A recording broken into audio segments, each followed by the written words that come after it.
दी छोड़ सतगुरु रामपाल जी परमेश्वर जी की जय हो। परम पिता परमात्मा सारी सृष्टि के रचनहार कुल मालिक असंख्य ब्रह्मांडों के स्वामी जगत गुरु तीनों लोकों में प्रवेश करके सबका पालन पोषण करने वाले राजाधिराज आत्माधार नाथों के नाथ देवों के देव महादेव सर्वेश्वर महेश्वर मृत्युंजय अजरो अमर आदि अनादि सनातनी प्रभु जगत पिता जगदीश्वर श्री श्री 1008 की उपाधि के वास्तविक अधिकारी अकाल मूर्त शब्द स्वरूपी राम वासुदेव सर्वगतम ब्रह्म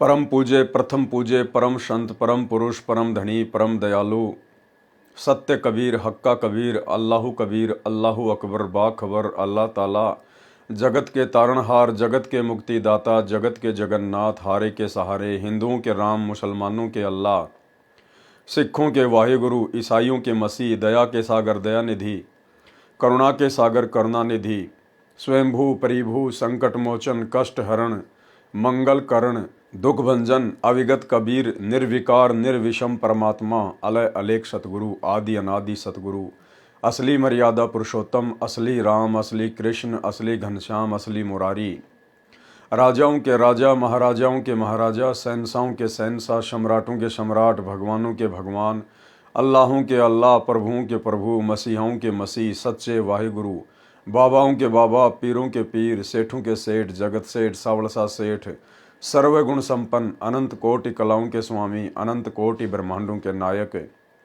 योगियों में महायोगी ध्यानियों में महाध्यानी सिद्धों में परम सिद्ध ज्ञानियों में तत्व ज्ञानी ब्रह्म ज्ञानी महाज्ञानी परम ज्ञानी सर्वश्रेष्ठ ज्ञानी विज्ञानी युवा कबीर समरथ कबीर असमवात अमित ओजा सच्चे रहनुमा करीम अल्लाह सुभान अल्लाह दुनिया के अंतिम पैगंबर 8 सितंबर 1951 से गांव धनाना जिला सोनीपत हरियाणा भारतवर्ष की पावन भूमि पे प्रकट रियल कल की भगवान श्री नारायण साकार हरि श्री बाबा साहेब शब्द स्वरूपी राम गरीब निवाज संत श्रोमणी सतगुरु रामपाल जी परमेश्वर जी के चरण कमल में साध संगति से जुड़े हुए देश विदेश से हम सभी सत्सेवक भाई बहनों का अनंत कोटि दंडवत प्रणाम। सत्साई भाई और बहनों, दया पूज्य गुरुदेव भगवान की सारी सृष्टि के मालिक की जिनकी विशेष वीआईपी रजा से कृपा से आप और हम सभी सत्सेवक भाई बहन कबीर सागर के सरलार्थ के माध्यम से जो वीडियो बन रहे हैं उन वीडियो को देख देख कर परमाणु से जो साबित किया जा रहा है कि धरती पर एकमात्र पूर्ण संत पूर्ण गुरु तत्वदर्शी संत पूर्ण ब्रह्म परमेश्वर सतगुरु रामपाल जी ही हैं।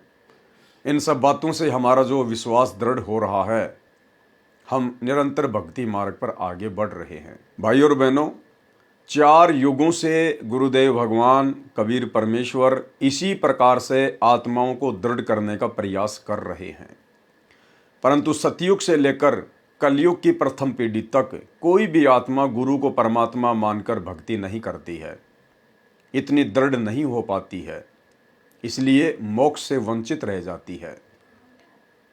इसलिए अंत में इस कलयुग की बिचली पीढ़ी में मोक्ष के प्राइम टाइम में गुरुदेव भगवान ने हमारी उस कमजोरी को हमसे दूर करना था, इसलिए परमेश्वर ने साध संगतियां शुरू करवाई है कि साध संगति से ही आपसी ज्ञान चर्चा से ही ये पुण्यात्माएं गुरु को परमात्मा के रूप में पहचान कर भक्ति मार्ग पर सफलता प्राप्त कर पाएंगे।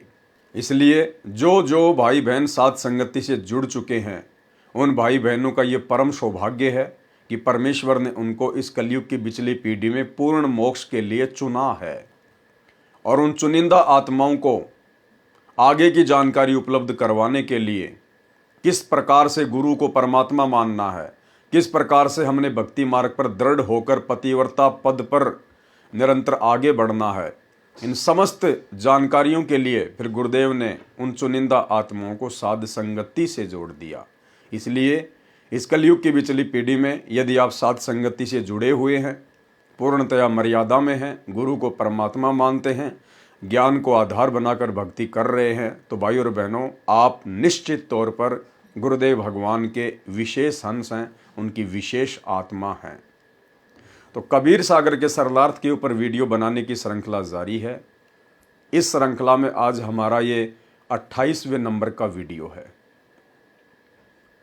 और भाइयों और बहनों, हनुमान बोध के सारांश को लेकर वीडियो बन रहा है।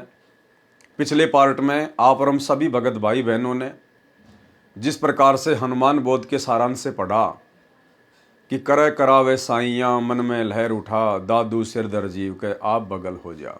इन ब्रह्मा विष्णु महेश की, इन देवी देवताओं की, उनके अवतारों की और पीर पैगंबरों की तो केवल फोकट में महिमा बनी हुई है आध्यात्मिक अज्ञानता के चलते। अन्यथा सारे कार्य इन देवी देवताओं के, इन पीर पैगंबरों के अवतारों के, कबीर परमेश्वर, सबके अल्लाह, सबके मौला, सबके प्रभु सतगुरु रामपाल जी भगवान ही करते हैं, क्योंकि ये सक्षम नहीं हैं, ये समर्थ नहीं हैं। समर्थ केवल एक ही शक्ति है, कबीर देव सतगुरु रामपाल जी भगवान। और किस प्रकार से आपने हनुमान बोध के सारांश के पार्ट 1 में पढ़ा, देखा, समझा कि द्रोणागिरी पर्वत को हनुमान जी को सूक्ष्म रूप से शक्ति देकर उनके हाथों पर अपने हाथ रखकर गुरुदेव भगवान ने ही उस पर्वत को उठाया था। गुरुदेव भगवान ही उस पर्वत को श्रीलंका में लेकर गए थे और लक्ष्मण के माध्यम से हनुमान जी के अहंकार को तोड़ने के लिए गुरुदेव भगवान ने ही लक्ष्मण का रूप बनाकर और अपने तीर के अगले हिस्से पर हनुमान जी को और द्रोणागिरी पर्वत को जमीन से 50 फुट ऊपर उठा लिया। सारे काम इस परमेश्वर ने किए और अंत में फिर आपने देखा कि श्री रामचंद्र जी के हाथों पर सूक्ष्म रूप से अपने हाथ रखकर उनकी विशेष प्रार्थना पर रावण की नाभि में तीर भी पूज्य गुरुदेव सतगुरु रामपाल जी परमेश्वर जी ने ही मारा था। क्योंकि जितने भी जीव सृष्टि में हैं, ये सब उस कबीर परमेश्वर सतगुरु रामपाल जी भगवान की ही आत्माएं हैं।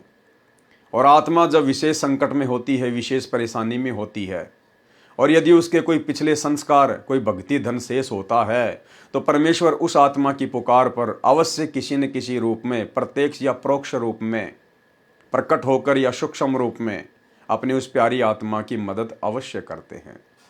तो भाइयों और बहनों, इसीलिए कहते हैं कि करे करावे साइयां मन में लहर उठा, दादू सिर धर जीव के आप बगल हो जा।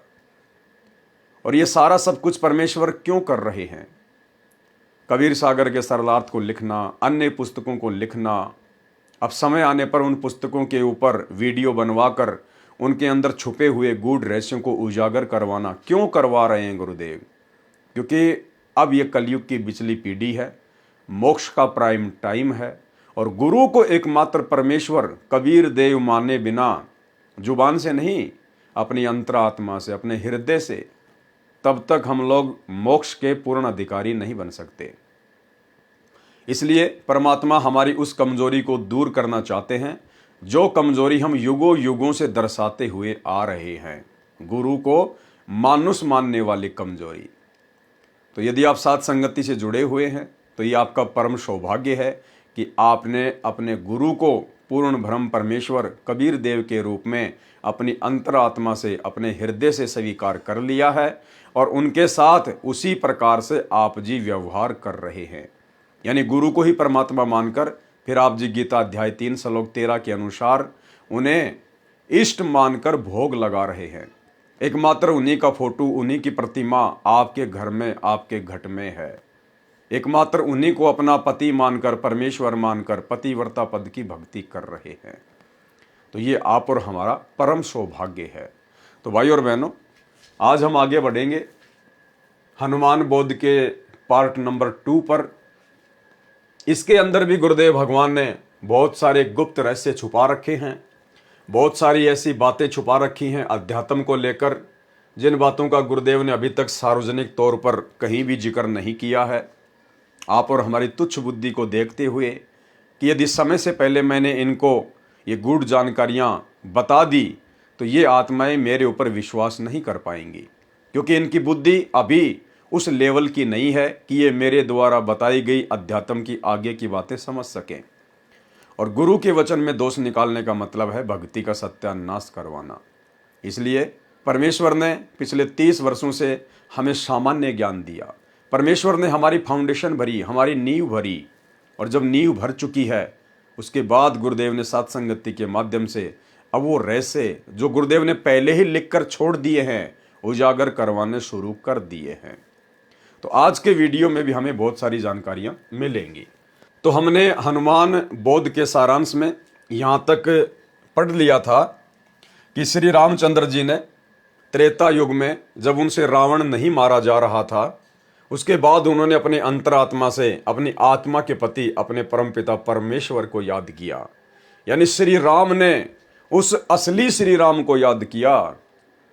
त्रेता युग में पैदा राम ने उस आदि राम को याद किया, जिस आदि राम की पूजा भक्ति, उसके नाम का सुमरण सतयुग में भी होता था, जो सब का राम है। राम राम सब जगत बखाने, आदि राम कोई बिरला ही जाने।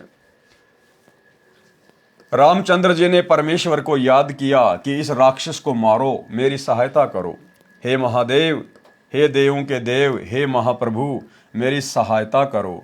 आपकी बेटी सीता महाकष्ट में है, आपके बच्चे 33 करोड़ देवता भी इसी राक्षस ने जेल में डाल रखे हैं। परमेश्वर कबीर जी ने उसी समय गुप्त रूप में रामचंद्र के हाथों पर अपने सूक्ष्म हाथ रखे और तीर रावण की नाभि में मारा, तब रावण मरा।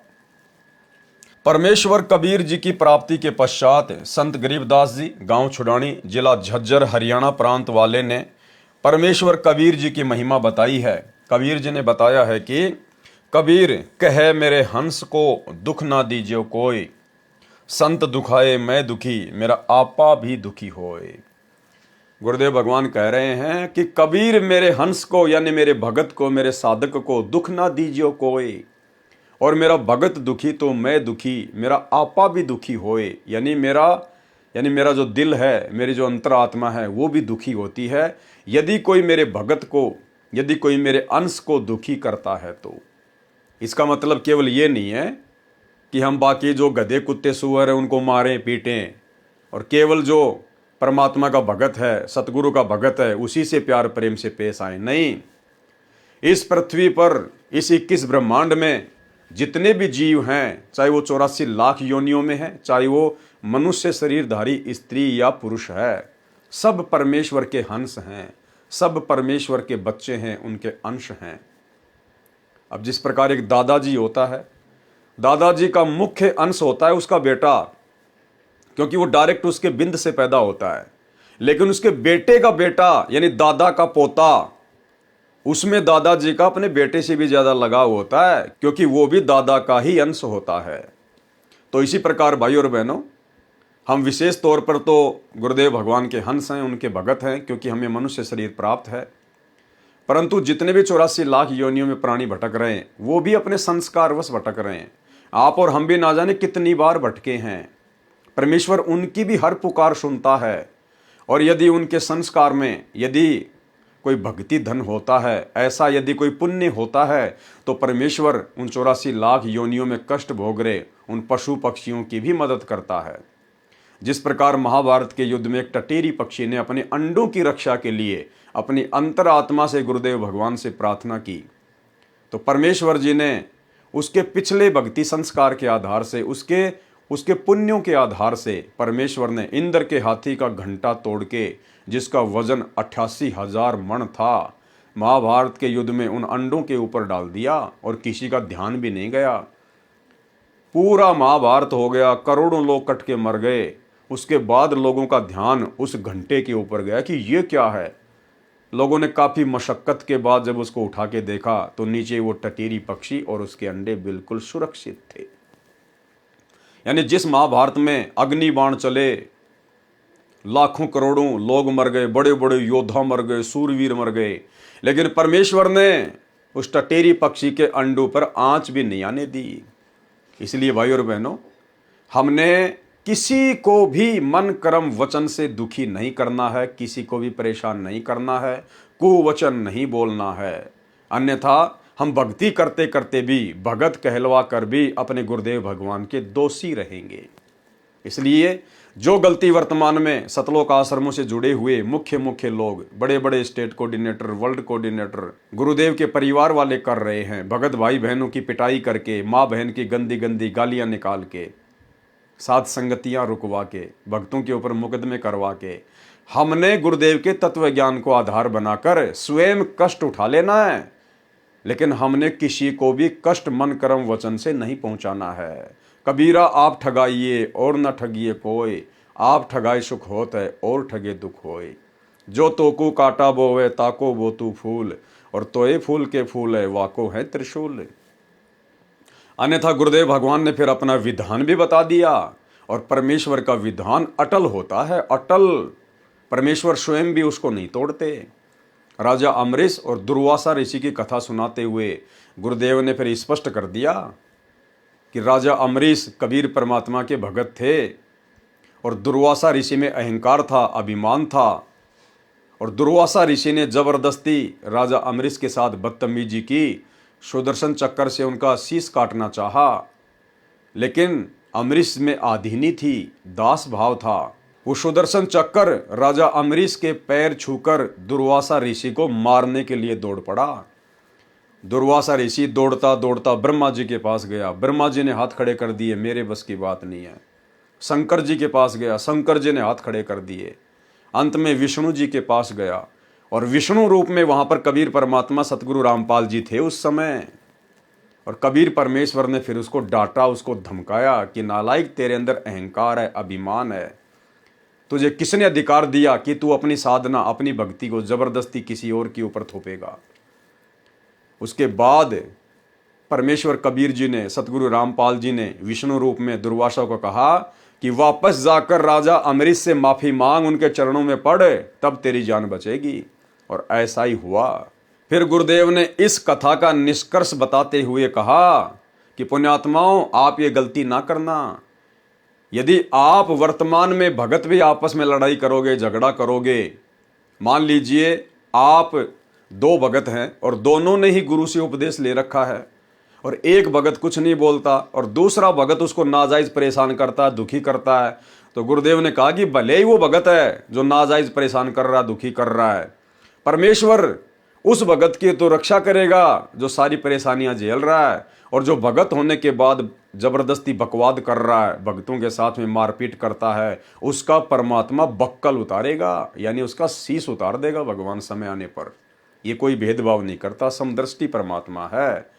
तो भाई, हम सत्सेवकों के साथ में सतलोक आश्रम मैनेजमेंट हरियाणा वालों ने, हमारे गुरु भाइयों ने, गुरुदेव के परिवार ने, इन कोऑर्डिनेटरों ने, वर्ल्ड कोऑर्डिनेटर ने जो जो बदतमीजियाँ की हैं, जो गंदगी फैलाई है परमात्मा के मार्ग में, साध संगति में, और साध संगतियाँ रुकवाकर जिस प्रकार ये भगवान के दोषी बने हैं, भक्तों के ऊपर झूठे मुकदमे करवाएं, पुलिस वालों से पिटवाया, इन्होंने खुद पीटा, गालियाँ निकाली, धमकियों की गिनती नहीं। आने वाले समय में क्या बनेगी, सुनिए गुरुदेव का सत्संग। इसमें एक बहुत बड़ा नियम है प्रभु का कि सबसे ज्यादा हमें अधीन रहना होगा। आप दो भक्त हैं, दोनों ने उपदेश ले रखा है, और तुम आपस में झगड़ा करते हो, और एक भक्त कुछ नहीं कहता, दूसरा उसको नाजायज परेशान करने की चेष्टा करता है, तो परमात्मा उस जो भक्त की रक्षा करेगा। और वो भी बेशक भक्त है जो बेमतलब बकवाद करके दूसरे को तंग कर रहा है भक्त को, तो उसको हानि पहुंचाएगा, जबकि दोनों भक्त ही है। तो भाई और बहनों, इस कथा का हमने सारांश समझ के चलना है। ये अंतिम बार परमात्मा हमें लास्ट चेतावनी दे रहे हैं अपने कर कमल से लिखित इन पुस्तकों के ऊपर वीडियो बनवा कर, कि आप लोगों ने भगत बनना पड़ेगा, भगत दास बनना पड़ेगा। दादा बन के, साहेब बन के तुम यहां से पार नहीं हो सकते। तो हम वो गलती ना करें जो गलती दुर्वासा ऋषि ने की। कबीर कहे मेरे हंस को दुख ना दीजिए कोई, संत दुखाए मैं दुखी मेरा आपा भी दुखी होए। पहुंचूंगा क्षण एक में जन अपने के हेत, 33 कोटि की बंद छुटाई रावण मार्या खेत। जो मेरे संत को दुखी करे वाका खोऊं वंश, और हिरणाकुश उदर विदारिया मैं ही मार्या कंस। राम कृष्ण कबीर के शहजादे, भक्ति हेत भय पियादे। लंका का राज्य रावण के छोटे भ्राता विभीषण को दिया गया। विभीषण दास था, उसके अंदर आधीनी थी, विनम्रता थी, और वो कबीर परमेश्वर की शरण में पहले ही आ चुका था। जब त्रेता युग में कबीर परमात्मा सतगुरु रामपाल जी मुनिंद्र ऋषि के रूप में गए हुए थे, तो विभीषण नाम दीक्षा प्राप्त कर चुका था अपनी भाभी मंदोदरी के कहने पर। इसलिए जिस लंका के लिए रावण ने इतने खाड़े किए, इतने पाप कमाए, वो लंका भी अंत में रावण के हाथ से निकल गई और कुत्ते वाली मौत मरा, क्योंकि उसमें आधीनी नहीं थी और अहंकार गुरुदेव को बिल्कुल भी पसंद नहीं है। वो लंका भी परमेश्वर ने विभीषण को दी, वहां का राज्य दिया। लंका का राज्य रावण के छोटे भ्राता विभीषण को दिया। सीता की अग्नि परीक्षा श्री राम ने ली। यदि रावण ने सीता मिलन किया है तो अग्नि में जलकर मर जाएगी। यदि सीता पाक साफ है तो अग्नि में नहीं जलेगी।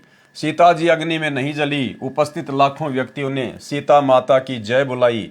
सीता सती की पदवी पाई। रावण का वध आसोज मास की शुक्ल पक्ष की 10वीं को हुआ था। 2 शिक्षाएं भाई और बहनों। रावण पर विजय प्राप्त करने के बाद में श्री रामचंद्र जी तो सीता जी को साथ में लिए बिना ही वापस अयोध्या जा रहे थे। ये वाल्मीकि रामायण में गीता प्रेस गोरखपुर से प्रकाशित वाली में साफ साफ लिखा हुआ है। श्री रामचंद्र जी तो अशोक वाटिका में सीता जी से मिलने भी नहीं गए। रावण को मारने के बाद वो तो वापस अयोध्या जा रहे थे। सीता ने दौड़कर हाथ जोड़े कि प्रभु, ये स्वामी, मुझे क्यों छोड़कर जा रहे हो। श्री रामचंद्र जी ने कहा कि आप मेरे लायक नहीं हैं, क्योंकि श्री रामचंद्र जी को, विष्णु अवतार को, अपनी औरत पर विश्वास नहीं था। श्री रामचंद्र जी के मन में दोष था कि अवश्य सीता रावण के संपर्क में आ चुकी है, रावण के साथ में शारीरिक मिलन कर चुकी है। लेकिन सीता ने बहुत मना किया, फिर भी रामचंद्र जी ने उसकी बात नहीं मानी। अंत में जितने भी बड़े बड़े महापुरुष थे, हनुमान जैसे, जामवंत जैसे, सुग्रीव जैसे, अंगद जैसे, उन सब ने श्री रामचंद्र जी से प्रार्थना की कि महाराज ऐसा ना कीजिएगा। जिस देवी के लिए आपने करोड़ों लोग मरवा दिए और अब आप उसको यही छोड़कर जा रहे हो। फिर रावण को मारने का औचित्य क्या था। उसके बाद एक शर्त पर श्री रामचंद्र जी ने सीता को वापस अपने साथ अयोध्या ले चलने के लिए यश की कि मैं इसकी अग्नि परीक्षा लूंगा। यदि ये जलकर नहीं मरेगी तो मैं समझूंगा ये पाक साफ है, तब मैं इसको अयोध्या लेकर जाऊंगा। ऐसा ही किया गया। श्री रामचंद्र जी ने अपनी औरत पर विश्वास नहीं किया, उसको अग्नि में बैठा दिया। लेकिन सीता पाक साफ थी, परमात्मा उसके साथ में थे, उसका बाल बाका नहीं होने दिया। उसके बाद में श्री रामचंद्र जी लंका से सीता जी को अयोध्या लेकर आए। यानी भाई और बहनों, विचार करने की बात है। जो लोग आज 10-15 रुपए की मोगरा अगरबत्ती लेकर और 33 करोड़ देवी देवताओं को खुश करने के चक्कर में बैठे हैं, जो लोग श्री राम मंदिर में जाकर 100, 50 लाख, 2 लाख रुपए दान धर्म देके प्रभु श्री रामचंद्र जी को खुश करने के चक्कर में हैं, उनके नाम के भंडारे करके या अपने घर की छत पर जय श्री राम का बड़ा सा झंडा लगा के उनको खुश करने के चक्कर में हैं, या अपनी गाड़ी के पीछे जय श्री राम या कट्टर सनातनी लिखवा कर श्री रामचंद्र जी को खुश करने के चक्कर में हैं। ये आपकी माँ बोल है, अभी आप सपने में हो, सपने में। अरे जिस श्री रामचंद्र जी ने अपने खुद की औरत के ऊपर विश्वास नहीं किया, वो भला तुम्हारे 11 रुपए के प्रसाद बांटने से, घर की छत पर झंडे लगा देने से, या जय श्री राम के, या मुंह में रजनीगंधा भर के जय श्री राम के नारे लगा देने से तुम्हें लगता है वो खुश हो जाएगा। ये शिक्षा लेने की बात है, तुम्हारे खुद के शास्त्रों में लिखा हुआ है। श्री वाल्मीकि रामायण को खोल के देख लेना। तो सोचिए, वो श्री रामचंद्र जी आप और हमारे जैसे कलयुगी लोगों पर, जिनका ना कोई कर्म है ना कोई धर्म है, जिनकी ना कोई किसी प्रकार की कोई मर्यादा है ना कोई भक्ति है, भला आप और हमारे पर वो क्यों विश्वास करेगा और कैसे विश्वास करेगा? आधार क्या है? जब वो अपनी औरत पर विश्वास नहीं कर पाया, उसकी भी अग्नि परीक्षा ली, तो आज तुम तो लाख जन्म में भी अग्नि परीक्षा देने के योग्य नहीं हो। अग्नि के निकट आते भस्म हो जाओगे, इतने पाप कर्मों से भरे हुए हो। तो भाई और बहनों, परमात्मा धरती पर आया हुआ है। वो राम का भी राम, आदि राम, कबीर परमेश्वर, सतगुरु रामपाल जी के रूप में धरती पर प्रकट हैं। समय रहते उनके सत्संग सुनना शुरू कर दो। ये मोबाइल आप लोगों की पॉकेट में उन्हीं की दया दृष्टि से है। ये बुद्धि इंसान को उन्हीं ने बख्शी है। आज से 50 साल पहले मोबाइल का कोई नाम भी नहीं जानता था। पिछले 30 से 40 वर्षों में परमेश्वर ने विज्ञान को शिखर पे चढ़ा दिया, जिस विज्ञान को लाखों साल से कोई जानता भी नहीं था। तो मौका है, समय रहते परमेश्वर की शरण ग्रहण कर लीजिएगा। तो क्या कहा जा रहा है? सीता की अग्नि परीक्षा श्री राम ने ली। यदि रावण ने सीता मिलन किया है तो अग्नि में जलकर मर जाएगी। यदि सीता पाक साफ है तो अग्नि में नहीं जलेगी। सीता जी अग्नि में नहीं जली। उपस्थित लाखों व्यक्तियों ने सीता माता की जय बुलाई। सीता सती की पदवी पाई। रावण का वध आसोज मास की शुक्ल पक्ष की 10वीं को हुआ था। अब भाई और बहनों, ये कहाँ लिखा हुआ है? कौन से शास्त्र में लिखा हुआ है? किसने बताई ये डेट, ये महीना, ये तिथि, ये वार? ये किसने बताया? कौन लिख रहे हैं? सतगुरु रामपाल जी। तो कौन हुए सतगुरु रामपाल जी? स्वयं रावण का वध करने वाले कबीर देव, वही बता सकते हैं। रावण का वध आसोज मास की शुक्ल पक्ष की 10वीं को हुआ था। रावण वध के 20 दिन बाद 14 वर्ष की वनवास अवधि पूरी करके श्री राम, लक्ष्मण और सीता पुष्पक विमान में बैठकर अयोध्या नगरी में आए। रावण को मारने के बाद भी 20 दिन बचे हुए थे श्री रामचंद्र जी के 14 साल वाले वनवास के पूरा होने में। कौन बता रहे हैं? सतगुरु रामपाल जी। विचार करने की बात है, ये परमेश्वर हैं। ये बायोडाटा आपके किसी भी राम कथावाचक के पास नहीं मिलेगा, रामायण में नहीं मिलेगा। रावण वध के 20 दिन बाद 14 वर्ष की वनवास अवधि पूरी करके श्री राम, लक्ष्मण और सीता पुष्पक विमान में बैठकर अयोध्या नगरी में आए। उस दिन कार्तिक मास की अमावस्या थी। उस काली अमावस्या को गाय के घी के दीप अपने अपने घरों के अंदर तथा ऊपर मंडेरों पर जलाकर श्री राम, सीता तथा लक्ष्मण के आगमन की खुशी मनाई। भरत ने अपने भाई श्री रामचंद्र जी को राज्य लौटा दिया। एक दिन श्री रामचंद्र जी से सीता ने कहा कि मैं युद्ध में लड़ने वाले योद्धाओं को कुछ इनाम देना चाहती हूं। एक दिन सीता जी ने क्या कहा श्री रामचंद्र जी से कि मुझे रावण की कैद से छुड़वाने में जिन जिन योद्धाओं ने अपनी जी जान लगाकर अपनी जान की बाजी लगाई, अपना सहयोग दिया, मैं उनको कुछ इनाम देना चाहती हूं। और भाई और बहनों, यहीं से बात बिगड़ जाएगी। देखना, उस हनुमान जी ने, जिन्होंने अपना सर्वस्व सीता जी को छुड़ाने के लिए श्री रामचंद्र जी के चरणों में सौंप दिया, जिन्होंने अपनी जान की बाजी लगा दी, बढ़ चढ़कर उन्होंने सारे काम किए, उस हनुमान जी की सीता जी ने भरी सभा में किस प्रकार से बेइज्जती की। क्योंकि भाई और बहनों, ये राम, सीता, ये राधे राधे, श्री कृष्ण, 33 करोड़ देवी देवता, ब्रह्मा विष्णु महेश, ये केवल जीव हैं। ये भगवान नहीं हैं जो भगत की श्रद्धा का सम्मान कर सकें, जो भगत के भाव की कदर कर सकें। भगत की श्रद्धा भाव की कदर तो भगवान करता है, परमेश्वर कबीर देव, सतगुरु रामपाल जी।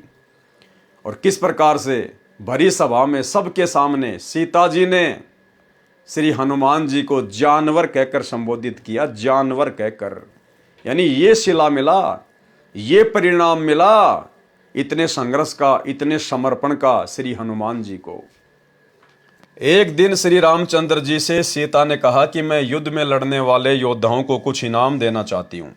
इनाम में सीता जी ने हनुमान जी को अपने गले से सच्चे मोतियों की माला निकालकर दे दी तथा कहा, हे हनुमान, ये अनमोल उपहार मैं आपको दे रही हूँ, बहुत संभाल कर रखना। हनुमान जी ने उस माला का मोती तोड़ा, फिर फोड़ा, फिर दूसरा। देखते देखते सब मोती फोड़कर जमीन पर फेंक दिए। सीता जी को हनुमान जी का ये व्यवहार अच्छा नहीं लगा। क्रोध में भरकर कहने लगी, हे मूर्ख, ये क्या कर दिया? ऐसी अनमोल माला का सर्वनाश कर दिया। तू वानर का वानर ही रहा, तू बंदर का बंदर ही रहा, यानी जानवर का जानवर ही रहा। चला जा मेरी आंखों के सामने से। ये वो वर्ड हैं जो वर्ड सीता जी ने अपने मुख से बोले थे। सेम टू सेम वर्ड यहां पर कबीर परमेश्वर सतगुरु रामपाल जी ने लिखे हैं। तो कितना बड़ा सिला मिल गया हनुमान जी को, कितना बड़ा परिणाम मिल गया हनुमान जी को। अरे श्री राम और सीता का हनुमान जी से बड़ा तो इस कलयुग में कोई भगत नहीं है ना। जितने भी भाई बहन हैं उनकी नजरों में हनुमान जी से बड़ा तो श्री राम और सीता जी का कोई भगत है ही नहीं। जब इतने बड़े भगत को उसके त्याग, उसके समर्पण का ये परिणाम मिला, बेइज्जती, जानवर का जानवर रहा, गाली। तो ये वर्तमान के भगत, श्री रामचंद्र जी के भगत, माता सीता जी के भगत, अपने आप को कट्टर सनातनी, कट्टर हिंदू कहने वाले, गाड़ियों के ऊपर जय श्री राम लिखवाने वाले, घर की छतों पर जय श्री राम के झंडे लगाने वाले, भाई और बहनों, तुम तो हो ही क्या उस हनुमान जी के आगे, उसके बाल के बराबर भी नहीं हो, बाल के बराबर भी। तो तुम क्या उम्मीद लेकर भक्ति कर रहे हो? तुम्हें क्या मिलेगा जब हनुमान जी को ये मिला? क्या कहा सीता जी ने? क्रोध में भरकर कहने लगी कि हे मूर्ख, ये क्या कर दिया? ऐसी अनमोल माला का सर्वनाश कर दिया। तू वानर का वानर ही रहा, चला जा मेरी आंखों के सामने से। उस समय श्री रामचंद्र जी भी सीता जी के साथ ही सिंहासन पर विराजमान थे। उन्होंने भी हनुमान के इस व्यवहार को अच्छा नहीं माना और चुप रहे। श्री रामचंद्र जी ने मुंह से तो कुछ नहीं बोला, लेकिन जब सीता ये बात कह रही थी तो उनको बड़ा अच्छा लग रहा था कि हाँ सीते, तूने बिल्कुल सही कहा, ये वानर का वानर ही है। इतनी महंगी माला को तोड़ दिया इसने। भाई और बहनों, श्री हनुमान जी की भक्ति की, उसके त्याग की, उसके समर्पण की श्री रामचंद्र और सीता ने कोई मान मर्यादा नहीं रखी, कोई मान मर्यादा। लेकिन हनुमान अपने आप में भगत था, वो सच्चा सेवक था।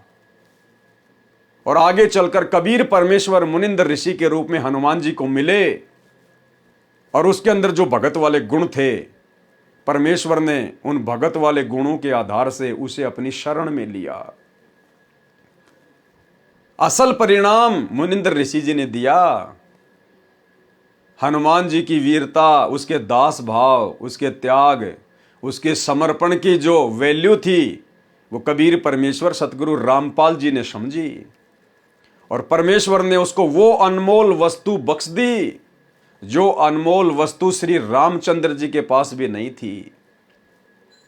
उन्हें 3 लोक की सर्वश्रेष्ठ संपत्ति, उनको अपना नाम दिया, अपना उपदेश दिया, अपना भगत बनाया। गुरु समान दाता नहीं, याचक शिष्य समान, 3 लोक की संपदा, सो गुरु दीनी दान। यानी तीनों लोकों में सबसे महंगी यदि कोई संपत्ति है तो केवल गुरुदेव भगवान का नाम है। वो सबसे अनमोल संपत्ति हनुमान जी को बख्शी। और दूसरी बात भाई और बहनों, ये कथा हमें ये भी शिक्षा देती है कि एक भगत में वास्तव में ऐसे ही लक्षण होने चाहिए, ऐसे ही गुण होने चाहिए। अपने इष्ट देव के अतिरिक्त उसको किसी भी वस्तु में कोई मोह नहीं होना चाहिए। भगत के अंदर मान बड़ाई और अहंकार नहीं होना चाहिए। दिखावे की भावना नहीं होनी चाहिए। नकली संपत्ति में, सोना चांदी में उसकी जरा भी आस्था नहीं होनी चाहिए। मोतियों की महंगी माला, मोती कहां से आते थे पता है? समुद्र में गहराई में जाकर गोताखोर बड़ी मेहनत करके, जान की बाजी लगाकर, और जो मोती समुद्र के पैंदे में होते थे, उन मोतियों को चुन चुन के लाते थे। फिर उनकी माला बनाई जाती थी। उस माला को राजा महाराजा, रानी महारानियां पहना करती थी, जो सबसे कीमती होती थी। हनुमान जी ने उस माला को फोड़ना शुरू कर दिया, तोड़ना शुरू कर दिया कि मेरे किस काम की ये, यदि इसमें मेरे प्रभु श्री रामचंद्र जी का नाम नहीं है तो। यानी हनुमान जी की नजरों में वो मोतियों की माला, जो मोतियों की माला सीता जी के लिए इतना महत्व रखती थी, जो मोतियों की माला श्री रामचंद्र जी के लिए इतना महत्व रखती थी, जिस मोतियों की माला को वे अपने गले में डालकर रखा करते थे, हनुमान जी ने उनको फोड़ फोड़ के फेंक दिया। ये लक्षण एक भगत में होने चाहिए। जब ज्ञान समझ में आ जाए, गुरु भगवान समझ में आ जाए, और आप और हम साथ संगत वाले भाई बहनों पर यह दया हुई है। आज साथ संगति से जुड़े हुए भगत भाई बहनों ने ज्ञान को आधार बनाकर वो सोना चांदी, आर्टिफिशियल ज्वेलरी हमने पहनना तो दूर की बात है, अपने घर से भी फेंक दिया उनको। फेंकने का मतलब है हमने सुनार को बेच दिया वो सोना, क्योंकि सोने में काल का प्रवेश है। नकली ज्वेलरी पहनना, सोने चांदी की ज्वेलरी पहनना, ये मान बढ़ाई में आता है, दिखावे में आता है। काल का दाव लगता है, सूक्ष्म चाल है ये काल की। परमेश्वर ने सात संगतियों से जोड़कर उस सोने को घर से बाहर निकलवा दिया। कुछ एक भाई बहन तो ऐसे हैं, उन्होंने दास को फोन किया कि भगत जी मैंने तो मेरे जो सोने चांदी की जो ज्वेलरी थी थोड़ी बहुत, मैंने तो उसको जो है नदी में डाल दिया।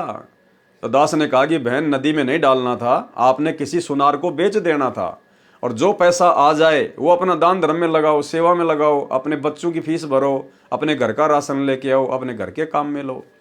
बोला भगत जी मैंने तो फेंक ही दिया, जब भगवान ने कह दिया कि इसमें काल का प्रवेश है तो सुनार को भी क्या बेचना। लेकिन ये अन्य भगत भाई बहनों ने ऐसा नहीं करना है, आपने उसको बेचना है और बेचकर पैसे को अपने घर में काम में लेना है। तो भाई और बहनों, ये दया भी जो गुण हनुमान जी के अंदर थे एक भगत के, हनुमान जी अपने इष्ट से ज्यादा उस नकली सोने चांदी मोतियों की मालाओं को महत्व नहीं देते थे। और आज सात संगति से जुड़े भाई बहन हनुमान बन चुके हैं। हनुमान से भी कई गुना ऊपर। तो भाई और बहनों, आप और हमारे ऊपर ये बहुत बड़ी मेहर, बहुत बड़ी दया गुरुदेव की। उस समय श्री रामचंद्र जी भी सीता जी के साथ ही सिंहासन पर विराजमान थे। उन्होंने भी हनुमान के इस व्यवहार को अच्छा नहीं माना और चुप रहे। हनुमान जी ने कहा, माता जी जिस वस्तु में राम नाम अंकित नहीं है वह मेरे किसी काम की नहीं है।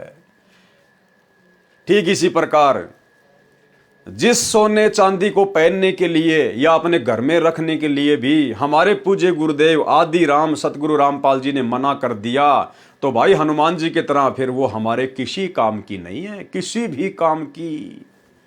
और गुरुदेव ने अपने सत्संग में स्पष्ट आदेश दे रखा है सोने के विषय में कि पुण्यात्माओं, ये तो खाम खा का सिर का दर्द है, ये सोना तो घर में भी नहीं रखना चाहिए। पहनना तो दूर की बात है, नाक में डाल लिया, कान में डाल लिया, 36 आडंबर। इस सोने को तो घर में भी नहीं रखना चाहिए, घर में भी। अर्थात सतगुरु रामपाल जी परमेश्वर जी का आदेश है कि सोना तो भगत के घर में भी नहीं रहना चाहिए। लेकिन जो भाई बहन ऐसे हैं जिनके ऊपर घर वालों का प्रेशर है, दबाव है, वो सोना बेचने नहीं देते हैं, चांदी बेचने नहीं देते हैं, तो आप जियो ने संघर्ष करना पड़ेगा। आपने कम से कम उसको पहनना छोड़ना पड़ेगा। घर वाले यदि उसको बेचने नहीं दे रहे हैं तो आपने अपने शरीर पर उस सोने चांदी को धारण नहीं करना है। भले 2 थप्पड़ खाने पड़े, गालियां खानी पड़े, बेइज्जती सहन करनी पड़े, इतना तो आपने करना पड़ेगा यदि अपने घर से बाहर नहीं कर सकते हैं तो। सुनिए गुरुदेव का सत्संग। भक्ति बिना क्या होते हैं ये भरम रहा संसारे, रति कंचन पाया नहीं रावण चलती बार। ओह, सर्व सोने की लंका थी, किसा को बद्दी था करके भक्ति सिद्धि प्राप्त रिद्धि प्राप्त करके, और सोने की लंका जैसे हम गारा की ईंट पका के और मकान बनाते हैं, वो सोने की ईंट बना के, छोटी छोटी ईंटें होती थी पहले, और उनसे सोने ही की वो गारा बना के और महल बनवा रखे थे उसने।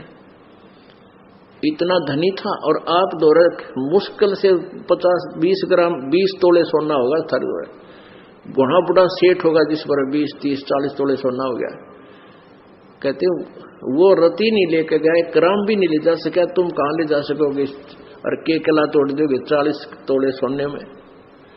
ये तो खाम खागा सर दर्द है। सोना तो घर में बना रखना चाहिए आपने, और ना इसको पहनना चाहिए। क्या फायदा, कान में डाल लिया, कान नाक में डाल लिया, 36 पंगे कड़े बना लिए।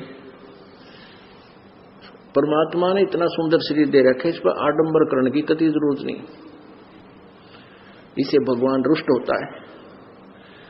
भगवान की भक्ति करें, चाहे किसा भी शरीर है, काला है, गोरा है, जैसा भी मालिक ने दिया है, इसमें हम परमात्मा पा सकते हैं। इस काया का गर्व ना करियो के काला के गोरा रे, और बिना भजन कुछ काम नहीं आवे, चाहे एतर छड़को चारों हो रे। तो पुण्यात्मा धीरे धीरे, क्योंकि हम इतने इस सामाजिक माहौल में हम इतने गहरे चले गए कि वहां से वापस आना अपनी पटरी पे हमारे लिए कठिन हो रहा है। हम दलदल में धस गए। लेकिन परमात्मा का सहारा आपको एक क्रेन का काम करेगा। तो भाई और बहनों, अब हमने अपने गुरुदेव की प्रत्येक आज्ञा का पालन करना पड़ेगा। नियम मर्यादा चाहे उन्होंने हमें नाम दीक्षा के समय फार्म पर लिख कर दी हो, या चाहे अपने सत्संगों में गुरुदेव भगवान ने हमें समझाई हो। और गुरुदेव ने तो यहां तक स्पष्ट कर दिया कि पुण्यात्माओं, जैसे जैसे तुम भक्ति मार्ग पर आगे बढ़ोगे, तुम्हें ये हर बातें समझ में आने लग जाएंगी। मर्यादा केवल इतनी नहीं है जो तुम्हारी को प्रथम नाम के समय 11 नियम दे दिए, सतनाम के समय 34 नियम दे दिए। गुरुदेव कहते हैं जैसे जैसे तुम लोग सत्संग सुनते चले जाओगे, तुम्हें जानकारी होती चली जाएगी। और गुरुदेव ने स्पष्ट कर दिया कि कुछ मर्यादा तो तुम्हें फोरम पर लिख कर दे दी है, कुछ मर्यादा जब तुम सत्संग सुनोगे तब पता चलेंगी, और कुछ मर्यादाएं तुम वैसे भी कॉमन सेंस से भी समझने लग जाओगे। तो भाई और बहनों, कॉमन सेंस से समझना और गुरुदेव के सत्संगों में जो सांकेतिक रूप में उनको समझना, ये केवल सत्सेवकों के ऊपर दया हुई है, सत्सेवकों के ऊपर। सुनिए गुरुदेव का सत्संग। तो हमने फाउल नहीं होना। फाउल पॉइंट अब धीरे धीरे आपके समझ में आ जाएंगे, कुछ कथाओं के माध्यम से और कुछ इस फार्म के ऊपर जो लिखे होते हैं, इसमें भी हमने कुछ लिखे हैं, कुछ आप वैसे कॉमन सेंस से भी समझ जाओगे कि ऐसे ऐसे होता है। तो भाई और बहनों, अब हमने इस कलयुग की बिचली पीढ़ी में अपने गुरुदेव भगवान को प्राप्त करना है, यानी उनके साथ हमने सतलोक चलना है, और हमने उनकी हर प्रकार की मर्यादाओं को फॉलो करना है, ना केवल फोरम पर लिख दी गई उन्हीं मर्यादाओं को, सत्संगों में जो संकेत कर दिए परमात्मा ने। और यदि हमारी समझ में बात आ गई, उसी दिन से हमने उसको पत्थर की लकीर समझकर चलना है। और इन सतलोक आश्रमों में तो जो मोटी मोटी मर्यादा गुरुदेव भगवान ने जो प्रथम मंत्र में दे रखी है, इनसे तो वो भी नहीं निभाई जा रही। 90% माता बहनें आज भी इन आश्रमों में आने वाली हार श्रृंगार करके आती हैं, सोने चांदी के आभूषण पहन के आती हैं। रमेणी के समय, शादी के समय हमारी गुरु बहनें सोने चांदी से पीली हो रखी हैं, मेकअप करती हैं। भाई और बहनों, हम क्या संदेशा दे रहे हैं? हम क्या संदेशा दे रहे हैं समाज को? और फिर कहते हैं दहेज मुक्त शादियां। अरे अपने बाप से दहेज लेके वो 3, 4, 5 लाख रुपए का सोना पहन के तो रमेणी कर रही है, शादी कर रही है, फिर कह रही है कि मेरी रमेणी दहेज मुक्त है। अरे आप तो अपने बाप से दहेज ले चुकी हैं, सोने के रूप में, चांदी के रूप में। तो भाई और बहनों, ये दया भी गुरुदेव की आप और हम साथ संगति से जुड़े हुए भगत भाई बहनों के ऊपर ही हुई है। हनुमान जी ने कहा, माता जी, जिस वस्तु में राम नाम अंकित नहीं है वह मेरे किसी काम की नहीं है। मैंने मोती फोड़कर देखे, इनमें राम नाम नहीं निकला, इसलिए मेरे काम की नहीं है। सीता जी ने कहा, क्या तेरे शरीर में राम नाम लिखा है? फिर इस शरीर को किस लिए साथ लिए है? इसको फेंक दे फाड़कर। उसी समय हनुमान जी ने अपना सीना चाक कर दिया, यानी चीर कर दिखाया। उसमें राम राम लिखा था। उसमें श्री रामचंद्र जी का फोटो नहीं था। ये फोटो तो फालतू में वर्तमान के अज्ञानी साधु संत महात्मा मंडलेश्वर शंकराचार्य राम कथावाचक, जिनको झूठी महिमा अपनी रोजी रोटी के लिए श्री रामचंद्र जी की बनानी है, ये लोग उन फोटोओं में श्री राम और सीता की तस्वीर दिखाते हैं। नहीं, गुरुदेव कह रहे राम राम लिखा था, और वो राम राम वो राम नहीं था जो वहीं पर बैठा हुआ था, सीता का पति ना। वो दशरथ पुत्र श्री रामचंद्र जी तो श्री हनुमान जी से नाराज था। जब सीता के द्वारा दी गई मोतियों की माला हनुमान जी ने फोड़ी, तो अंदर ही अंदर श्री रामचंद्र जी खुश हो रहे थे कि सीता तूने बहुत अच्छा किया, हनुमान जी ने जो किया ये गलत किया। तो भला उस राम का नाम कैसे हनुमान जी के सीने में आ जाएगा?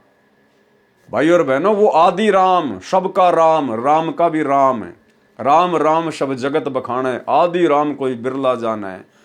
वो उस कबीर परमेश्वर सतगुरु रामपाल जी का शक्ति बोधक नाम है, उनका उपमात्मक नाम है राम। इसलिए वहां पर राम लिखा हुआ आया था, ना कि दशरथ पुत्र का नाम। इसको फेंक दे फाड़ कर। उसी समय हनुमान जी ने अपना सीना चाक कर दिखाया, उसमें राम राम लिखा था। हनुमान जी उसी समय अयोध्या त्याग कर वहां से कहीं दूर चले गए, और हनुमान जी उसी समय अयोध्या को छोड़कर श्री राम और सीता की इस हरकत से दुखी होकर कि चलो सीता ने तो कह दिया सो कह दिया, लेकिन जिस श्री रामचंद्र जी के लिए मैंने अपना तन मन धन अपने प्राण न्यौछावर कर दिए, वो श्री रामचंद्र भी चुपचाप मूक दर्शक बन के देख रहा है, अपनी औरत का ही समर्थन कर रहा है। उसी समय हनुमान जी श्री रामचंद्र जी से दुखी होकर उनके व्यवहार से दुखी होकर और उसी समय मायूस होकर अयोध्या त्याग कर चले गए थे। यह है असली कहानी, असली राम कहानी।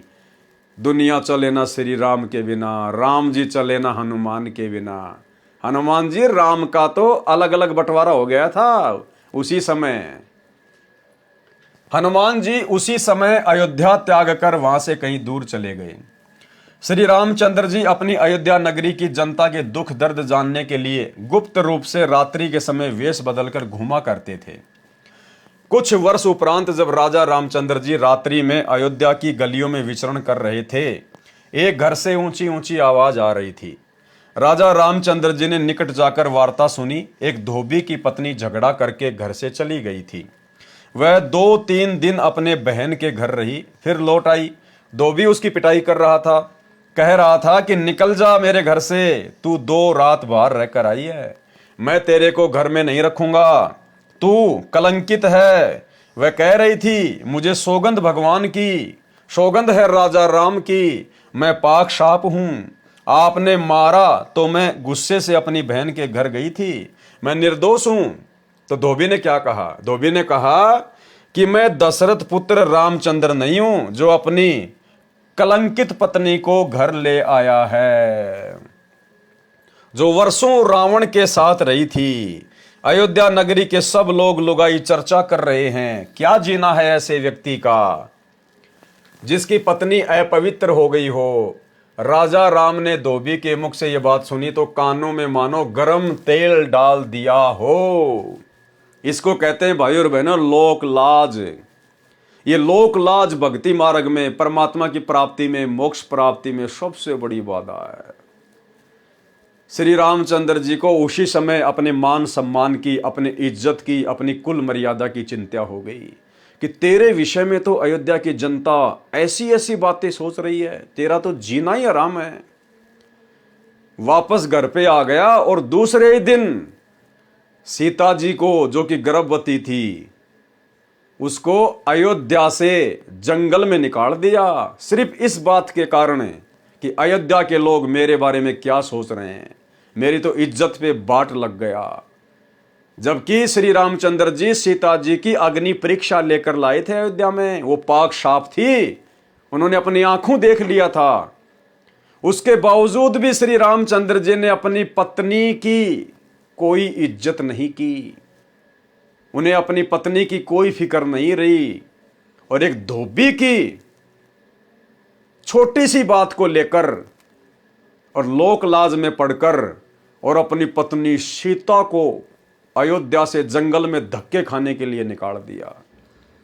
तो विचार करो श्री रामचंद्र जी के पुजारियों, श्री विष्णु जी अर्थात श्री रामचंद्र जी के भक्तों, अरे तुम लगते ही क्या हो श्री रामचंद्र जी के, तुम तो उनके रिश्तेदारों के रिश्तेदार भी नहीं हो। जो अपनी पत्नी को अपनी आंखों से देखने के बाद भी कि ये पाक साफ है, अग्नि परीक्षा में मरी नहीं, जली नहीं, और अपनी धर्म पत्नी को, सीता को, और एक धोबी के कहने से और अयोध्या से बाहर निकाल दिया, उसको त्याग दिया, तो भला वो श्री राम तुम्हें क्यों अपनाएगा, कैसे अपनाएगा? तुम उसके लगते ही क्या हो? ये शिक्षा लेने की बात है, इतिहास से तुम सब जानते हो इस घटना को। इसलिए भाई और बहनों, असली श्री रामचंद्र जी के पैर पकड़ो, असली आदि राम की भक्ति करो, जो वर्तमान में धरती पर संत रामपाल जी के रूप में प्रकट हैं, और एक बार उनकी शरण में आके देखो, तुम्हें यदि हनुमान जी से भी ज्यादा प्यार ना दे तो, मान सम्मान और इज्जत ना दे तो, यदि तुम्हारे कर्मों के कांटे गिन गिन के ना निकाल दे तो, तुम्हें फूल जितनी भी चोट नहीं लगने देगा ये परमात्मा, यदि मर्यादा में रह के इनकी भक्ति पे लगे रहोगे तो। तुमने लाखों साल रामचंद्र की भक्ति की है, एक बार वास्तविक रामचंद्र की भक्ति करके देखो, सतगुरु रामपाल जी की, तुम्हें वो देगा जो लाखों साल से तुम्हारे बुजुर्गों को भी नहीं मिला। राजा राम ने धोबी के मुख से ये बात सुनी तो कानों में मानो गर्म तेल डाल दिया हो।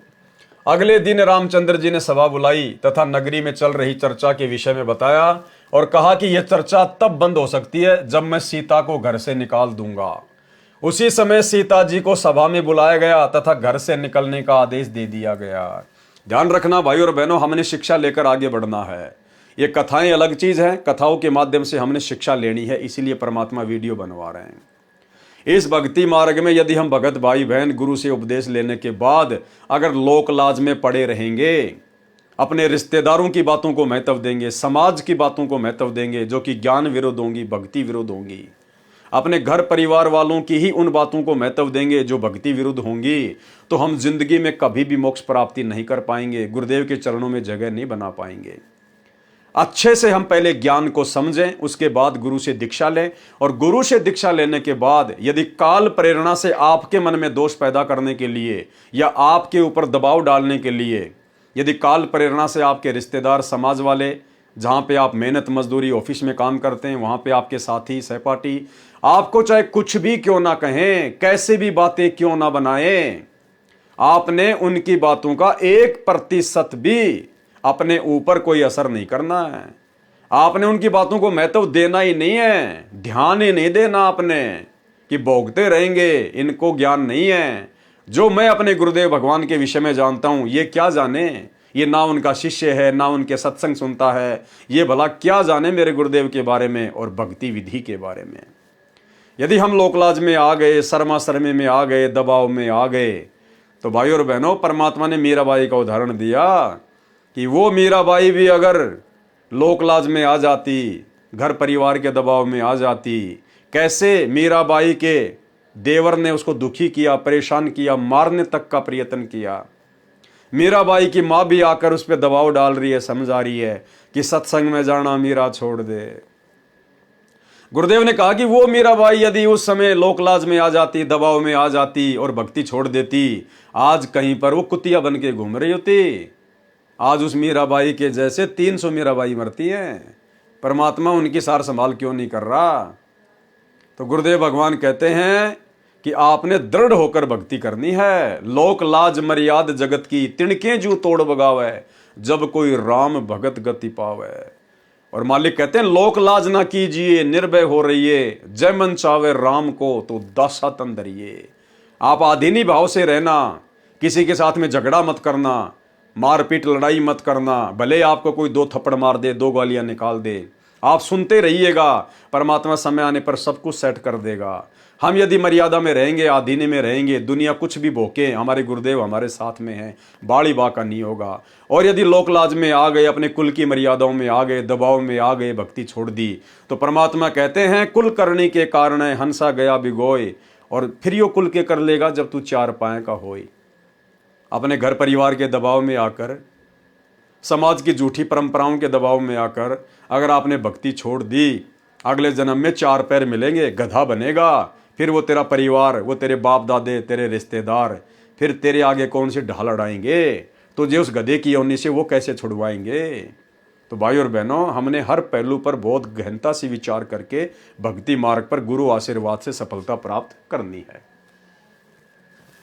अगले दिन श्री रामचंद्र जी ने सभा बुलाई तथा नगरी में चल रही चर्चा के विषय में बताया और कहा कि यह चर्चा तब बंद हो सकती है जब मैं सीता को घर से निकाल दूंगा।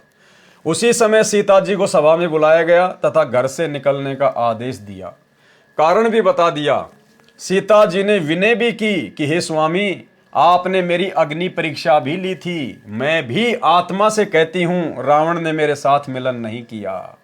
कारण था कि उसको एक ऋषि का श्राप था कि यदि तू किसी पर स्त्री से बलात्कार करेगा, यानी जबरदस्ती करेगा, तो तेरी उसी समय मृत्यु हो जाएगी। भाइयों और बहनों, ये दया भी सीता के ऊपर विशेष तौर पर सतगुरु रामपाल जी परमात्मा, इस कबीर भगवान ने बख्शी है। क्योंकि ये राम, सीता, 33 करोड़ देवी देवता, ये जितने बड़े बड़े जो ये पदों पर बैठे हुए हैं, ये अपनी भक्ति के प्रतिफल में बैठे हुए हैं। कौन सी भक्ति? इस कलयुग की पिछली पीढ़ी में सतगुरु रामपाल जी की भक्ति, सतनाम की कमाई। लेकिन काल प्रेरणा से मर्यादा टूट गई, गुरु विमुख हो जाते हैं, फिर काल के हत्थे लग जाते हैं।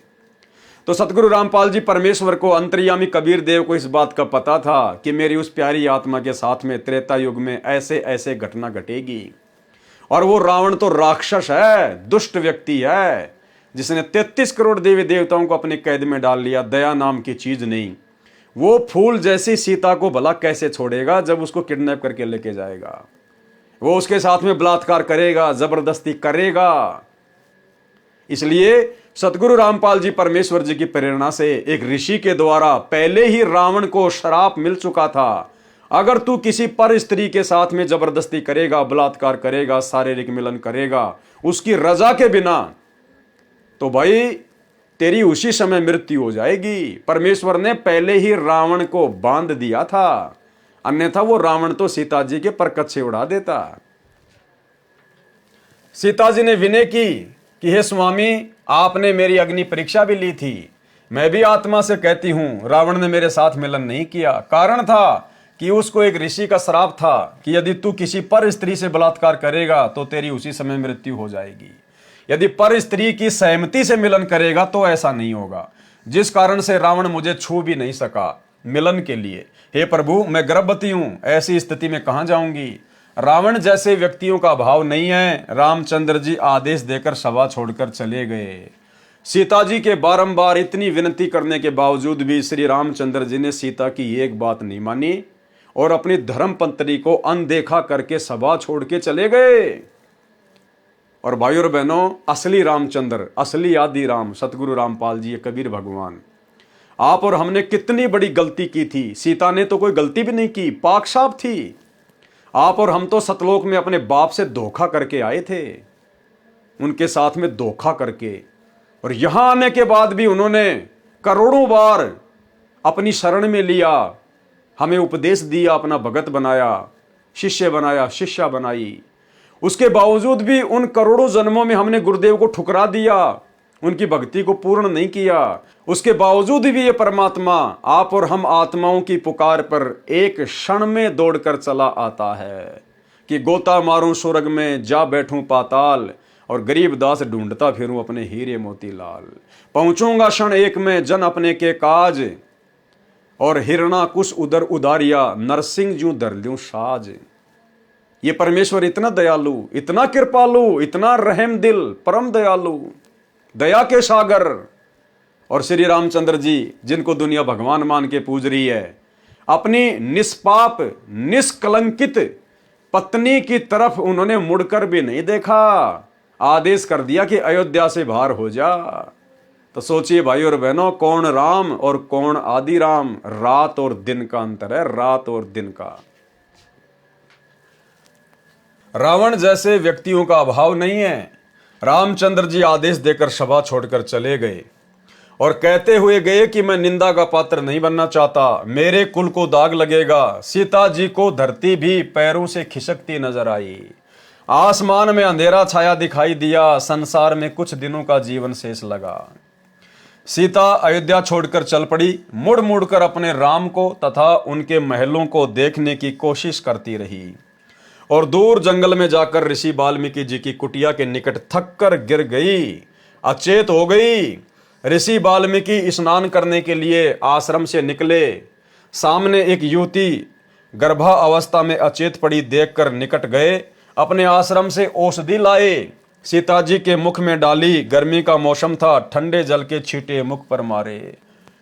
ये आंखों देखी घटना कौन बता सकता है कि जिस समय सीता जी को श्री रामचंद्र जी ने अयोध्या से निष्कासित किया था, उस समय वो गर्मी का महीना था, उस समय गर्मी का महीना था।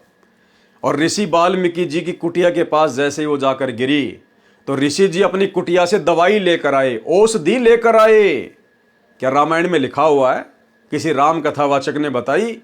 ये गुप्त बातें हैं जो केवल परमेश्वर ही बता सकते हैं, आप और हमारे विश्वास को दृढ़ करने के लिए कि जो महापुरुष कबीर सागर के सरलार्थ को लिख रहा है वो स्वयं आदि पुरुष है, अनादि पुरुष है, कबीर परमेश्वर है। ऋषि वाल्मीकि स्नान करने के लिए आश्रम से निकले, सामने एक युवती को गर्भावस्था में अचेत पड़ी देखकर निकट गए, अपने आश्रम से औषधि लाए, सीता जी के मुख में डाली। गर्मी का मौसम था। क्या कह रहे हैं गुरुदेव? गर्मी का मौसम था, ठंडे जल के छींटे मुख पर मारे। उसी समय सीता जी सचेत होकर बैठ गई। ऋषि ने नाम और गांव पूछा तो बताया कि नीचे पृथ्वी है, ऊपर आसमान है। आगे कुछ भी बताने से इनकार कर दिया। ऋषि दयावान होते हैं। कहा, बेटी संसार तो स्वार्थ का है, धन्यवाद कर परमात्मा का, तू मेरे आश्रम में आ गई। यानी ऋषि वाल्मीकि जी की कुटिया के पास जाकर अचेत होकर गिरना, ये भी सीता के ऊपर गुरुदेव सतगुरु रामपाल जी भगवान का एक रहम था, क्योंकि वो परमेश्वर की आत्मा थी, परमेश्वर ने उसको संभाल के रखना था। बेटी मुझे अपना पिता मान और मेरे पास रह। सीता जी ऋषि वाल्मीकि जी के आश्रम में रहने लगी। ऋषि ने भी बात आगे नहीं बढ़ाई। परमेश्वर कबीर जी जो त्रेता युग में ऋषि मुनिंदर जी के रूप में लीला करने आए थे, हनुमान जी से मिले। सतसाहे बोला, हनुमान जी ने राम राम कहा तथा खड़ा होकर ऋषि जी का सत्कार किया तथा एक पत्थर पर स्वयं बैठ गए, दूसरे पर ऋषि को बैठने के लिए आग्रह किया। दोनों ने स्थान ग्रहण कर लिया। हनुमान जी ऋषि जी को पहचानने की कोशिश करने लगे। ऋषि जी ने कहा, क्या सोच रहे हो हनुमान, मैं वही ऋषि हूं। मेरे आश्रम में वानर ने सीता जी का कंगन घड़े में डाला था, उसमें अन्य कंगन भी वैसे ही थे। हे हनुमान, वह कंगन कैसा रहा? हनुमान जी को पहचानते देर नहीं लगी और ऋषि जी को प्रणाम फिर किया। हे ऋषि जी, आपका कैसे आना हुआ? परमेश्वर कबीर जी जो कि उस समय मुनिंदर ऋषि के रूप में थे, उन्होंने कहा, हे पवन पुत्र, मैं आपको भक्ति ज्ञान कराने आया हूं। आप जिस दशरथ पुत्र रामचंद्र की पूजा पूर्ण परमात्मा मानकर कर रहे हो, आप धोखे में हो। जो जन्मता मरता है वह पूर्ण परमात्मा नहीं हो सकता। क्या कह रहे हैं गुरुदेव भाई और बहनों? जो जन्मता मरता है वह पूर्ण परमात्मा नहीं हो सकते। और आज सतलोक आश्रमों से जुड़ी हुई 90% संगत संत रामपाल जी को जन्म और मरण में ही मानती है। संत रामपाल जी को इंद्रो माई की कोख से जन्म लेकर आया हुआ मानती है और प्रतिवर्ष 8 सितंबर को अवतरण दिवस के नाम पर संत रामपाल जी का जन्मदिन मनाती है और परमात्मा मानती है कबीर जी की समझे जाने वाली मुर्दा फोटो को, दाढ़ी मूछ वाली कबीर जी की फोटो को। और यहां क्या कह रहे गुरुदेव भगवान हनुमान जी को समझाते हुए कि हनुमान, जो जन्मता और मरता है वो पूर्ण परमात्मा नहीं होता। और हिसार जेल से आई हुई ऑडियो में गुरुदेव ने स्पष्ट कह दिया कि जो खुद ही जन्म और मरण में है, जो भगवान खुद ही जन्म और मरण में है, वो भला हमारा जन्म मरण का रोग कैसे काट सकता है? सुनिए। इसी प्रकार आत्मज्ञान हो गया कि तू जीव है, भक्ति नहीं करेगा तो पशु बनेगा, मुश्किल से मनुष्य जीवन प्राप्त हुआ, भक्ति कर। और समाधान सही है नहीं तो उस ज्ञान का फायदा क्या? जैसे मुझे बता दिया किसी ने कि तुझे ये रोग है और डॉक्टर ने बता दिया तो मुझे विज्ञान हो गया। जिसने मुझे बताया तुझे ये रोग है, दवाई उसके पास भी नहीं, तो वो ज्ञान होया ना होया बराबर है। ज्ञान हो कि रोग है, समाधान हो ये इसकी औषधि है, बात खत्म। तो अब आत्मज्ञान कि हमारे जन्म और मृत्यु का रोग लगा है, इसको कौन समाप्त कर सकता है? जो स्वयं जन्मते मरते हैं वो भगवान नहीं हो सकते, और वो हमारा जन्म मृत्यु का रोग समाप्त नहीं कर सकता। जो स्वयं जन्मते मरते हैं वो भगवान नहीं हो सकते, और वो हमारा जन्म मृत्यु का रोग समाप्त नहीं कर सकता। जो स्वयं जन्मते मरते हैं वो भगवान नहीं हो सकते, और वो हमारा जन्म मृत्यु का रोग समाप्त नहीं कर सकता। अब पता चला परमात्म ज्ञान का, वो परमात्मा सतपुरुष परम अक्षर ब्रह्म है। तो भाई और बहनों, इसीलिए कहते हैं ना सतगुरु जननी जने और जाके माना बाप, पिंड भ्रमण से रहित है ना वहां तीनों ताप।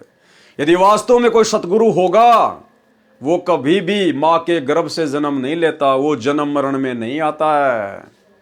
तो भाई और बहनों, सत्सेवक भाई बहनों के ऊपर विशेष मेहर है कि हमने अपने गुरुदेव को जन्म मरण से दूर स्वयंभू परमात्मा मानकर और आज उनको घर घर में विराजमान करके इष्ट रूप में पूजकर हम उनकी भक्ति कर रहे हैं। तो क्या कहा कबीर परमेश्वर जी ने हनुमान जी से? आप धोखे में हो। जो जन्मता मरता है वह पूर्ण परमात्मा नहीं हो सकता। पूर्ण परमात्मा तो अविनाशी है, अविनाशी। और हम साथ संगति से जुड़े हुए सत्सेवक भाई बहन, अपने गुरुदेव भगवान को अविनाशी मानकर प्रतिवर्ष 8 सितंबर को उनका प्रकट दिवस मनाते हैं। प्रकट दिवस, अविनाशी स्वयंभू परमात्मा मानकर। ना सतगुरु जननी जने जाके माना बाप, पिंड ब्रह्मंड से रहित है ना वाती नु ताप। तो भाई और बहनों, ये सात संगति गुरुदेव भगवान का यथार्थ 13वां कबीर पंथ है। और शतलोक आश्रमों से जुड़कर जो भाई बहन भक्ति साधना कर रहे हैं वो तो 12वें पंथ की टूटी फूटी भक्ति है, 12वें पंथ की। क्योंकि वो लोग दाढ़ी मूंछ वाले कबीर जी को ही अपना भगवान मानते हैं, कबीर मानते हैं, उसी का प्रकट दिवस मनाते हैं। क्योंकि 12 पंथों का भगवान वो नकली दाढ़ी मूंछ वाली कबीर की फोटो है। और 13वें यथार्थ कबीर पंथ का भगवान है सतगुरु रामपाल जी, जिन्होंने सन 1994 में अपने यथार्थ 13वें कबीर पंथ को चलाया। और वो पंथ चलाने वाला स्वयं कबीर परमात्मा ही है, अविनाशी प्रभु है। आप लोग सिर्फ आरती अपनी जुबान से करते हो, दिल से आरती नहीं करते। और ना आप जी आरती के मर्म को समझ पाए हो, केवल सत्सेवकों ने समझा है। आप आश्रमों से जुड़े हुए भाई बहन रोज संध्या आरती करते हो और क्या बोलते हो, अवगुण किए घनेरे फिर भी भले बुरे हम तेरे, दास को जान के निपट नादान मोहे बख्श दियो अविनाशी। किसके आगे हाथ जोड़ के प्रार्थना कर रहे हो गुरुदेव के अंग में? अपने गुरुजी से, सतगुरु रामपाल जी से। और क्या कह रहे हो? मोहे बख्श दियो अविनाशी। अरे तुम रोजाना अपने गुरुदेव को अपनी जुबान से तो अविनाशी कह रहे हो। अविनाशी किसको कहते हैं? जिसका कभी विनाश नहीं होता, जो कभी जन्मता नहीं, जो कभी मरता नहीं, जो स्वयंभू होता है, प्रकट होता है। तो रोजाना तो तुम अपने गुरुदेव को अविनाशी कहते हो, लेकिन आप उनको अविनाशी मानते नहीं हो। अविनाशी तो आप जून के महीने में दाढ़ी मूंछ वाली कबीर जी की मुर्दा फोटो को मानते हो। तो गुरुदेव को यदि किसी ने वास्तव में अविनाशी माना है और अविनाशी मानकर यदि उनकी भक्ति कर रहे हैं तो केवल साध संगति से जुड़े हुए सत्सेवक भाई बहन।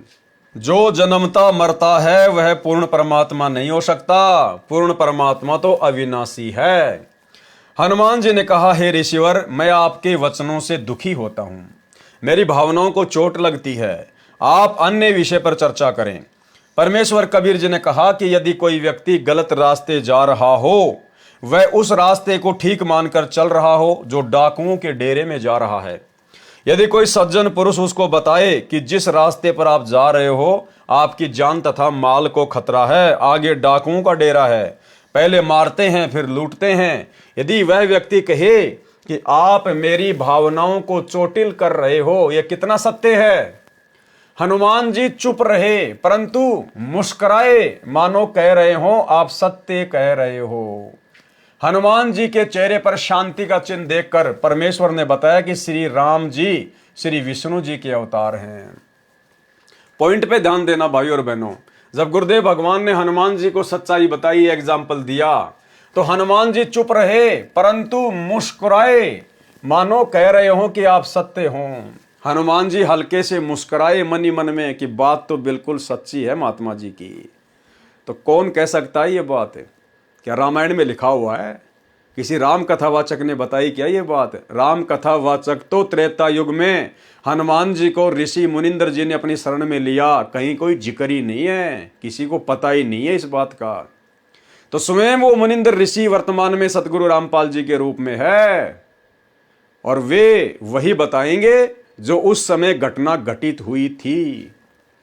हनुमान जी चुप रहे परंतु मुस्कुराए, मानो कह रहे हो आप सत्य कहते हो। हनुमान जी के चेहरे पर शांति का भाव देखकर परमेश्वर ने बताया कि श्री राम जी श्री विष्णु जी के अवतार हैं। श्री विष्णु जी श्री ब्रह्मा जी तथा श्री शिव जी का पिता काल ब्रह्म है। इसी को ज्योति निरंजन भी कहते हैं। काल को इसकी गलती के कारण श्राप लगा है कि 1 लाख मानव शरीरधारी प्राणियों को प्रतिदिन खाया करेगा, 1.25 लाख प्रतिदिन उत्पन्न किया करेगा, जिस कारण से उसने अपने तीनों पुत्रों को एक एक विभाग का स्वामी बना रखा है। श्री ब्रह्मा जी रजगुण है, जिसके प्रभाव से सभी प्राणी प्रेरित होकर संतान उत्पत्ति करते हैं, जिस कारण से ब्रह्मा को भूल से उत्पत्ति कर्ता मान रखा है। उत्पत्ति कर्ता तो पूर्ण परमात्मा है, कबीर देव सतगुरु रामपाल जी भगवान। काल ने अपने दूसरे पुत्र विष्णु को कर्म अनुसार पालन करने का विभाग दिया है। विष्णु सतगुण है, काल ने तीसरे पुत्र शिव तमगुण को इन 1,00,000 मानव शरीरधारी जीवों को मारकर उसके पास भेजने का विभाग दे रखा है। वह स्वयं अव्यक्त है। कौन? काल। वह स्वयं गुप्त रहता है। आप देख रहे हो, यहां कोई भी जीव अमर नहीं है। देवता भी मरते हैं, ब्रह्मा विष्णु शिव भी जन्मते मरते हैं। जो पूरी आयु जीते हैं, वृद्धा अवस्था भी सब में आती है। एक लोक ऐसा है जहां पर वृद्धा अवस्था तथा मरण नहीं है। यानी परमात्मा हनुमान जी को समझा रहे हैं कि एक लोक ऐसा है जहां पर वृद्धा अवस्था अर्थात बुढ़ापा तथा मरण नहीं है। वहां कोई रावण किसी की पत्नी का अपहरण नहीं करता। आपकी आंखों के सामने लंका में हुए राम रावण युद्ध में कितने व्यक्ति तथा अन्य प्राणी मारे गए। एक सीता को छुड़ाने के लिए आपने श्री रामचंद्र जी के लिए अपने प्राणों की बाजी लगाकर लंका को जलाया। रावण का भाई अहि रावण जो पाताल का राजा था, वह राम तथा लक्ष्मण का अपहरण करके ले गया। उनकी बलि देने वाला था। आप वहां गए और उन दोनों को जीवित लाए। आप ही बताएं, वे परमात्मा है? भाइयों और बहनों, गहरी बात है, गहरी बात। हमें केवल शिक्षा लेनी है, अपने विश्वास को दृढ़ करना है। इस काल तक की नीचे की जितनी भी शक्तियां हैं और ये काल, इन सब से हमने अपनी आस्था को पूरी तरह से हटाना है। कितनी महत्वपूर्ण बात गुरुदेव ने मुनिंद्र ऋषि के रूप में हनुमान जी को बताई। क्या कहा कि आप जिस श्री रामचंद्र जी को भगवान मान रहे हैं, परमात्मा मान रहे हैं, सर्वश्रेष्ठ मान रहे हैं ना, कहते हैं ध्यान दो इस बात पे। श्री रामचंद्र जी के लिए आपने प्राणों की बाजी लगाकर लंका को जलाया। रावण का भाई अहि रावण जो पाताल का राजा था, वह राम तथा लक्ष्मण का अपहरण करके ले गया। अहि रावण, रावण का भाई जो पाताल लोक का राजा था, और वो लक्ष्मण और राम को बंधक बना के दोनों को किडनैप करके पाताल लोक में ले गया और उनकी बलि देने वाला था। उसी समय आप हनुमान वहां पहुंच गए और उन दोनों को छुड़वा कर लाए। आपने फिर अहि रावण को मारा। अब बताइए, क्या श्री रामचंद्र जी भगवान हो सकते हैं? यानी गुरुदेव हनुमान जी को समझा रहे हैं और आप और हमने दूसरे तरीके से समझना है। हनुमान जी को तो ये समझा रहे हैं कि भाई तू खुद राम और लक्ष्मण को अहि रावण की कैद से छुड़वा के लाया, तो सोच क्या वो परमात्मा हो सकता है क्या, जो खुद बंधन मुक्त नहीं हो पाया अहि रावण की कैद से, और तू हनुमान उसको जाके छुड़वा के ले आया? तो बड़ा कौन हुआ? वो तेरा श्री राम हुआ या फिर हनुमान तू हुआ, जिसने भगवान के भी बंधन काट दिए, जिसने भगवान को भी बचाया? अरे भगवान तो भगत को बचाया करता है, और हनुमान तू तो भगत है और तू भगवान को बचा रहा है। तो सोच, वो श्री रामचंद्र जी भगवान हो सकता क्या जिसको तू भगवान मान के पूज रहा है? हनुमान की आंखें खुल गई। और आप और हमारे लिए सबसे बड़ा पॉइंट ये है भाइयों और बहनों कि उस समय वो हनुमान नहीं गया था श्री राम और श्री लक्ष्मण को छुड़वाने के लिए। उस समय श्री रामचंद्र जी को और लक्ष्मण को छुड़वाने के लिए हनुमान जी का रूप बनाकर सतगुरु रामपाल जी परमेश्वर गए थे। ये कबीर भगवान गया था। विचार करने की बात है। श्री रामचंद्र जी तो भगवान और हनुमान जी उसके भगत। अरे तो भगत ज्यादा शक्तिशाली होता है या भगवान ज्यादा शक्तिशाली होता है? जब श्री राम और लक्ष्मण, श्री राम तो विष्णु का अवतार, लक्ष्मण जी शेषनाग के अवतार, जब वो दोनों अपने आप को रावण के भाई अहि रावण की कैद से पाताल लोक से मुक्त नहीं करवा पा रहे थे और उनकी बलि चढ़ने वाली थी, तो भला एक भगत हनुमान जी भला कैसे भगवान को छुड़वा के लेके आ जाएगा? फिर तो भगवान से बड़ा हनुमान हो गया, भगत बड़ा हो गया फिर तो भाइयों और बहनों, अहि रावण की कैद से श्री राम और लक्ष्मण को हनुमान का रूप बनाकर समर्थ शक्ति आदि राम कबीर परमेश्वर सतगुरु रामपाल जी ने छुड़वाया। क्योंकि करे करावे साइया मन में लहर उठा, दादू सिर दर जीव के आप बगल हो जा। और आप और हमें और अधिक कैसे विश्वास हो? आप और हम भाई बहन प्रतिदिन रोजाना असुर निकंदन रमेणी करते हैं, असुर निकंदन रमेणी। और इस रमेणी में गुरुदेव ने क्या बताया कि 33 करोड़ देवी देवताओं की और काल की जो मुख्य शक्तियां हैं उनकी महिमा है, लेकिन ये उनकी वास्तविक महिमा नहीं है। इस महिमा के पीछे हाथ कबीर देव का है, कबीर परमात्मा का है। केवल इनको तो फोकट में खुश किया जा रहा है देवी देवताओं को। और इस रमैनी में श्री ब्रह्मा विष्णु महेश के द्वारा जितने भी महान कार्य किए गए हैं, उन महान कार्यों के पीछे जिस शक्ति का हाथ है वो है कबीर देव सतगुरु रामपाल जी। और क्या कह रहे हैं परमात्मा, रावण मही रावण से मारे, मही रावण या फिर अहि रावण दोनों एक ही हैं। रावण मही रावण से मारे और सेतु बांध से ना दल तारे, जरा सिंध और बाली खपाए, कंस केश चानोर हराए। तो रावण को भाई और बहनों किसने मारा सूक्ष्म रूप में? सतगुरु रामपाल जी ने, कबीर परमेश्वर ने। तो रावण के छोटे भाई को फिर कौन मारेगा? मही रावण को कौन मारेगा? वही सतगुरु रामपाल जी भगवान। सेतु बांध से ना दल तारे, रामचंद्र जी का पुलिया किसने बनवाया? कबीर परमेश्वर सतगुरु रामपाल जी ने। तो गुरुदेव स्पष्ट कर रहे रमैनी में कि रावण मही रावण से मारे, सेतु बांध से ना दल तारे, यानी सर्व कार्य हमारे गुरुदेव भगवान ने किए। अन्यथा ये तो जीव हैं आप और हमारी तरह, बालक हैं बालक। मुसड़ तो दादाजी उठा सकता है, बच्चे को तो केवल फोकट की महिमा दे रखी है कि मेरे बेटे ने मूसल उठा लिया, मेरे बेटे ने मूसल उठा लिया। तो सारे काम हमारे गुरुदेव भगवान ने किए। इन सभी देवी देवताओं के, ब्रह्मा विष्णु महेश के, दुनिया में जो भी आप बड़ी बड़ी लीलाएं देखते हैं देवी देवताओं की, उन सब के पीछे हाथ हमारे गुरुदेव भगवान का, कबीर परमात्मा का। इसलिए हमारे गुरुदेव भगवान की महिमा नहीं की जा सकती। हमारे पास में शब्द नहीं है इनकी महिमा के लिए। 7 समुद्र की मसी करूं, लेखनी करूं बन राय, और धरती का कागज करूं, पर सतगुरु गुण लिख्या ना जाए। रावण का भाई अहिरावण जो पाताल का राजा था, वह राम तथा लक्ष्मण का अपहरण करके ले गया, उनकी बलि देने वाला था। आप वहां गए और उन दोनों को जीवित लाए। आप ही बताएं वे परमात्मा हैं। जिस समय नाग फांस शस्त्र के छोड़ने से सर्पों ने श्री राम तथा आप तथा सर्व सेना व लक्ष्मण तक बांध दिया था, सर्प आप सबको जकड़े हुए थे, आप सब विवश थे। अब बताओ, अब हनुमान जी लक्ष्मण और रावण को पाताल से छुड़वा के कैसे ले आएगा? हनुमान जी भी असमर्थ है। जब रावण ने अपनी सिद्धि शक्ति से रामचंद्र जी की पूरी सेना को राम लक्ष्मण हनुमान सहित नाग फांस में बांध दिया था, उस समय हनुमान जी भी बिल्कुल सावधान होके खड़े हुए थे और चारों तरफ उनके सर्प लिपटे हुए थे, उनको जकड़ रखा था। श्री हनुमान जी अपने आप को बंधन मुक्त नहीं करा पाए, श्री रामचंद्र जी अपने आप को बंधन मुक्त नहीं करा पाए।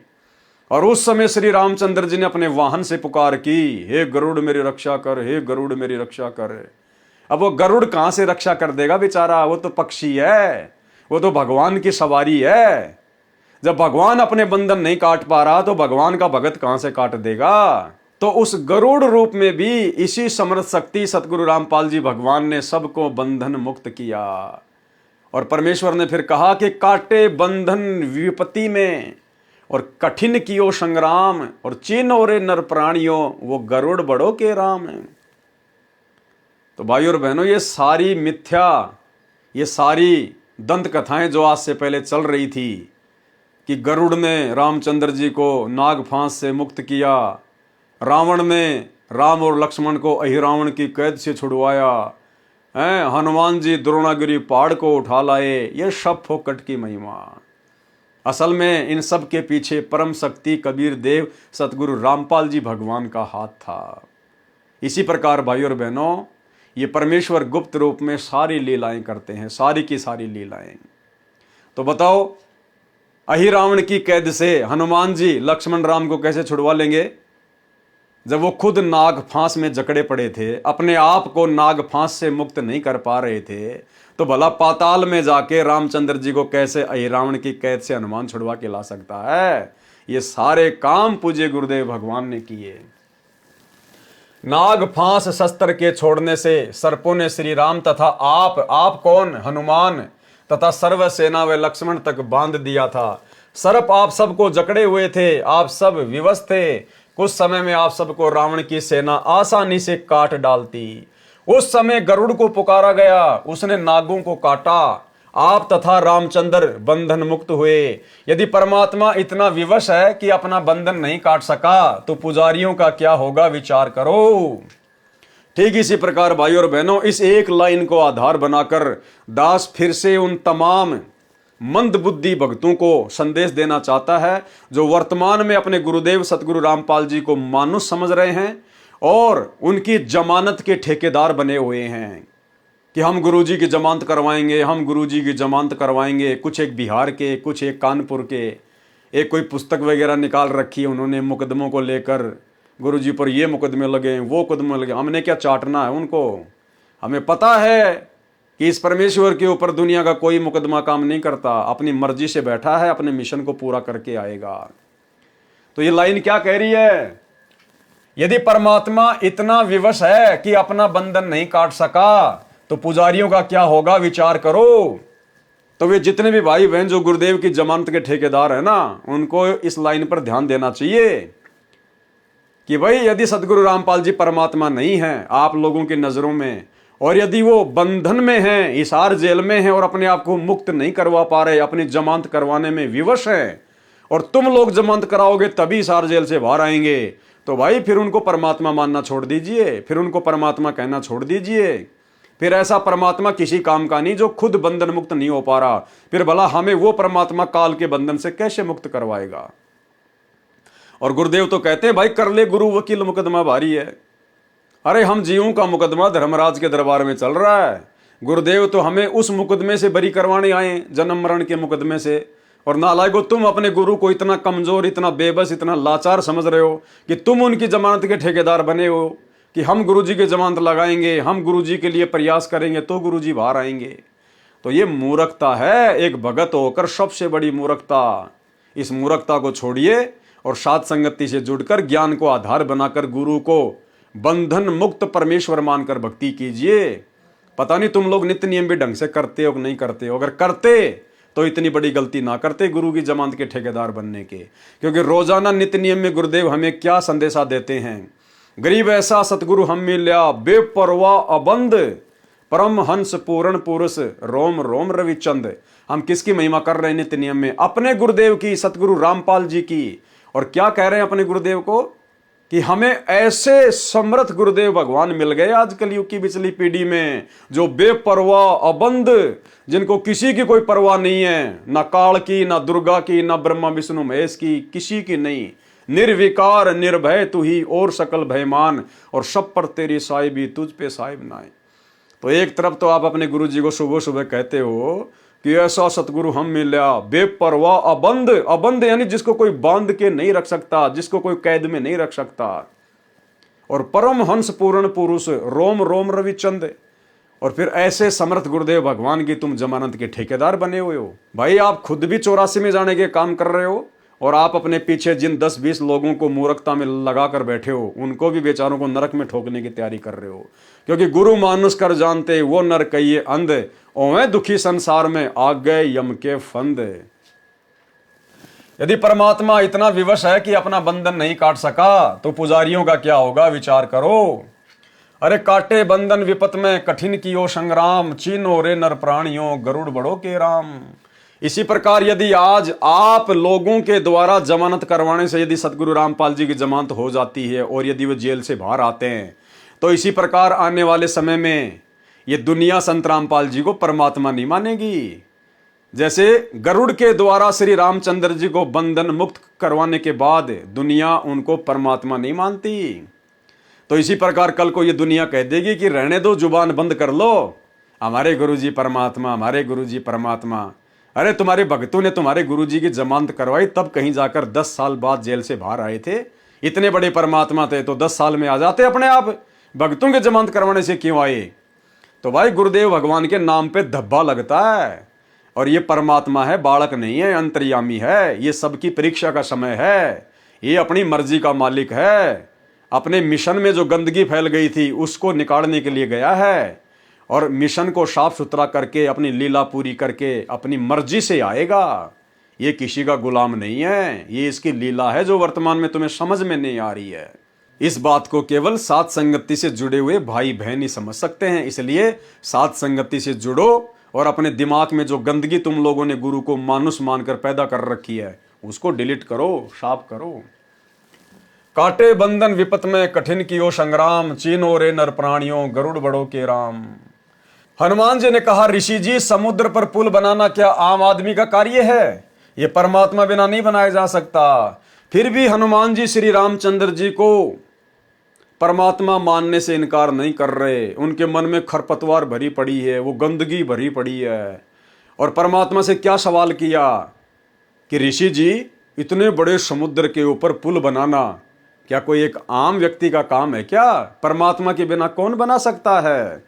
तो गुरुदेव ने क्या कहा, समुद्र पाटी लंका गयो सीता को भरतार, अगस्त ऋषि सातु पी गए इनमें कौन करतार। यदि आप समुद्र के ऊपर सेतु बनाने से श्री रामचंद्र जी को परमात्मा मानते हो तो अगस्त ऋषि ने सातु समुद्रों को पी लिया था, इनमें कौन परमात्मा भाई? ऋषि मुनिंदर जी ने बताया कि आप भूल गए क्या, एक ऋषि आए थे, उन्होंने एक पर्वत के पत्थर को अपनी डंडी से रेखा खींचकर हल्का किया था, तब पत्थर तैरे थे, तब पुल बना था। रामचंद्र तो 3 दिन से रास्ता मांग रहे थे। समुद्र ने ही बताया था नल नील के विषय में। हनुमान जी ने कहा कि वह तो विश्वकर्मा जी थे। हनुमान जी बोला, वो जो बाबा आया था ना, जो पूरे पहाड़ के चारों तरफ एक डंडी से रेखा खींच कर गया था, पत्थर हल्के करके गया था, बोलो वो तो विश्वकर्मा जी थे जो भेष बदल के आए थे। हनुमान जी ने कहा वह तो विश्वकर्मा जी थे जो वेश बदल कर श्री रामचंद्र जी के बुलाने पर आए थे। परमेश्वर कबीर जी ने कहा कि विश्वकर्मा जी तो पुल का निर्माण कर सकते हैं, जल के ऊपर पत्थर नहीं तैरा सकते। परमेश्वर ने कहा कि विश्वकर्मा जी केवल समुद्र पे पुलिया बना सकते हैं, लेकिन समुद्र के ऊपर पत्थर तैराना उनके बस की बात नहीं है। नल नील के हाथों में शक्ति थी, उनके हाथों से डाली गई वस्तु जल के ऊपर तैरा करती थी। उस दिन उनमें अभिमान आ गया था, उनकी शक्ति समाप्त हो गई थी। वह आशीर्वाद मेरा ही था। हनुमान जी ने कहा, क्या आप ऋषि मुनिंदर जी हैं? परमेश्वर जी ने कहा, हाँ। मुनिंदर जी ने कहा कि आपने अपने प्राणों की परवाह न करके राम के लिए क्या नहीं किया? जब सीता ने आपको अपशब्द कहे और घर छोड़ने को कहा, उस समय श्री राम वहीं विराजमान थे। एक शब्द भी नहीं कहा कि सीता ऐसा ना कर। पवन सुत अंदर से तो मान रहे थे, परंतु ऊपर से कह रहे थे कि ऋषि जी किसी की आलोचना नहीं करनी चाहिए। मुनिंदर जी ने कहा कि सत्य कहना आलोचना नहीं होती। यदि श्री रामचंद्र और सीता के अंदर अच्छे इंसान वाले गुण भी होते तो भी आपका आजीवन एहसान मानते और अपने चरणों में रखते। श्री राम और सीता के अंदर एक आम अच्छे इंसान वाले गुण भी नहीं थे। यानी भाई और बहनों, जो गुण आज गुरुदेव ने अपनी शक्ति से, अपनी भक्ति से आप और हम भगत भाई बहनों के अंदर पैदा कर दिए हैं, ऐसे अच्छे गुण श्री राम और सीता में भी नहीं थे। इस भक्ति से परमेश्वर ने मिट्टी को कंचन बना दिया है। यदि श्री रामचंद्र और सीता के अंदर अच्छे इंसान वाले गुण भी होते तो भी आपका आजीवन एहसान मानते और अपने चरणों में रखते। आप तो उनके बिना जीना भी उचित नहीं मानते। और सुनो, आपके साथ जैसा व्यवहार किया उसका फल भी सीता तथा रामचंद्र जी को मिल गया। सीता ने एक भगत को जो अपशब्द कहे थे, सीता ने जो भगत की भावनाओं को ठेस पहुंचाया, उसकी श्रद्धा को ठेस पहुंचाया, गुरुदेव कह रहे हैं कि सीता को भी उसका फल मिल गया। यानी अयोध्या में निकाली गई दर दर की ठोकर। और श्री रामचंद्र जी जो उस समय चुपचाप थे, सभा में बैठकर सत्य को सत्य नहीं कह पाए, वो श्री रामचंद्र भी अंत में सरयू नदी में डूब के मरा, छलांग लगा के। यानी भाई और बहनों, कितनी गहरी बात है। हम भगत भाई बहनों ने किसी की भी श्रद्धा का, हम भाई बहनों ने किसी की भी भावनाओं का मजाक नहीं बनाना चाहिए।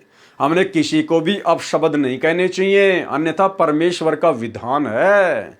और रामचंद्र और सीता भी किसी जन्म में गुरुदेव के भगत थे, शिष्य थे।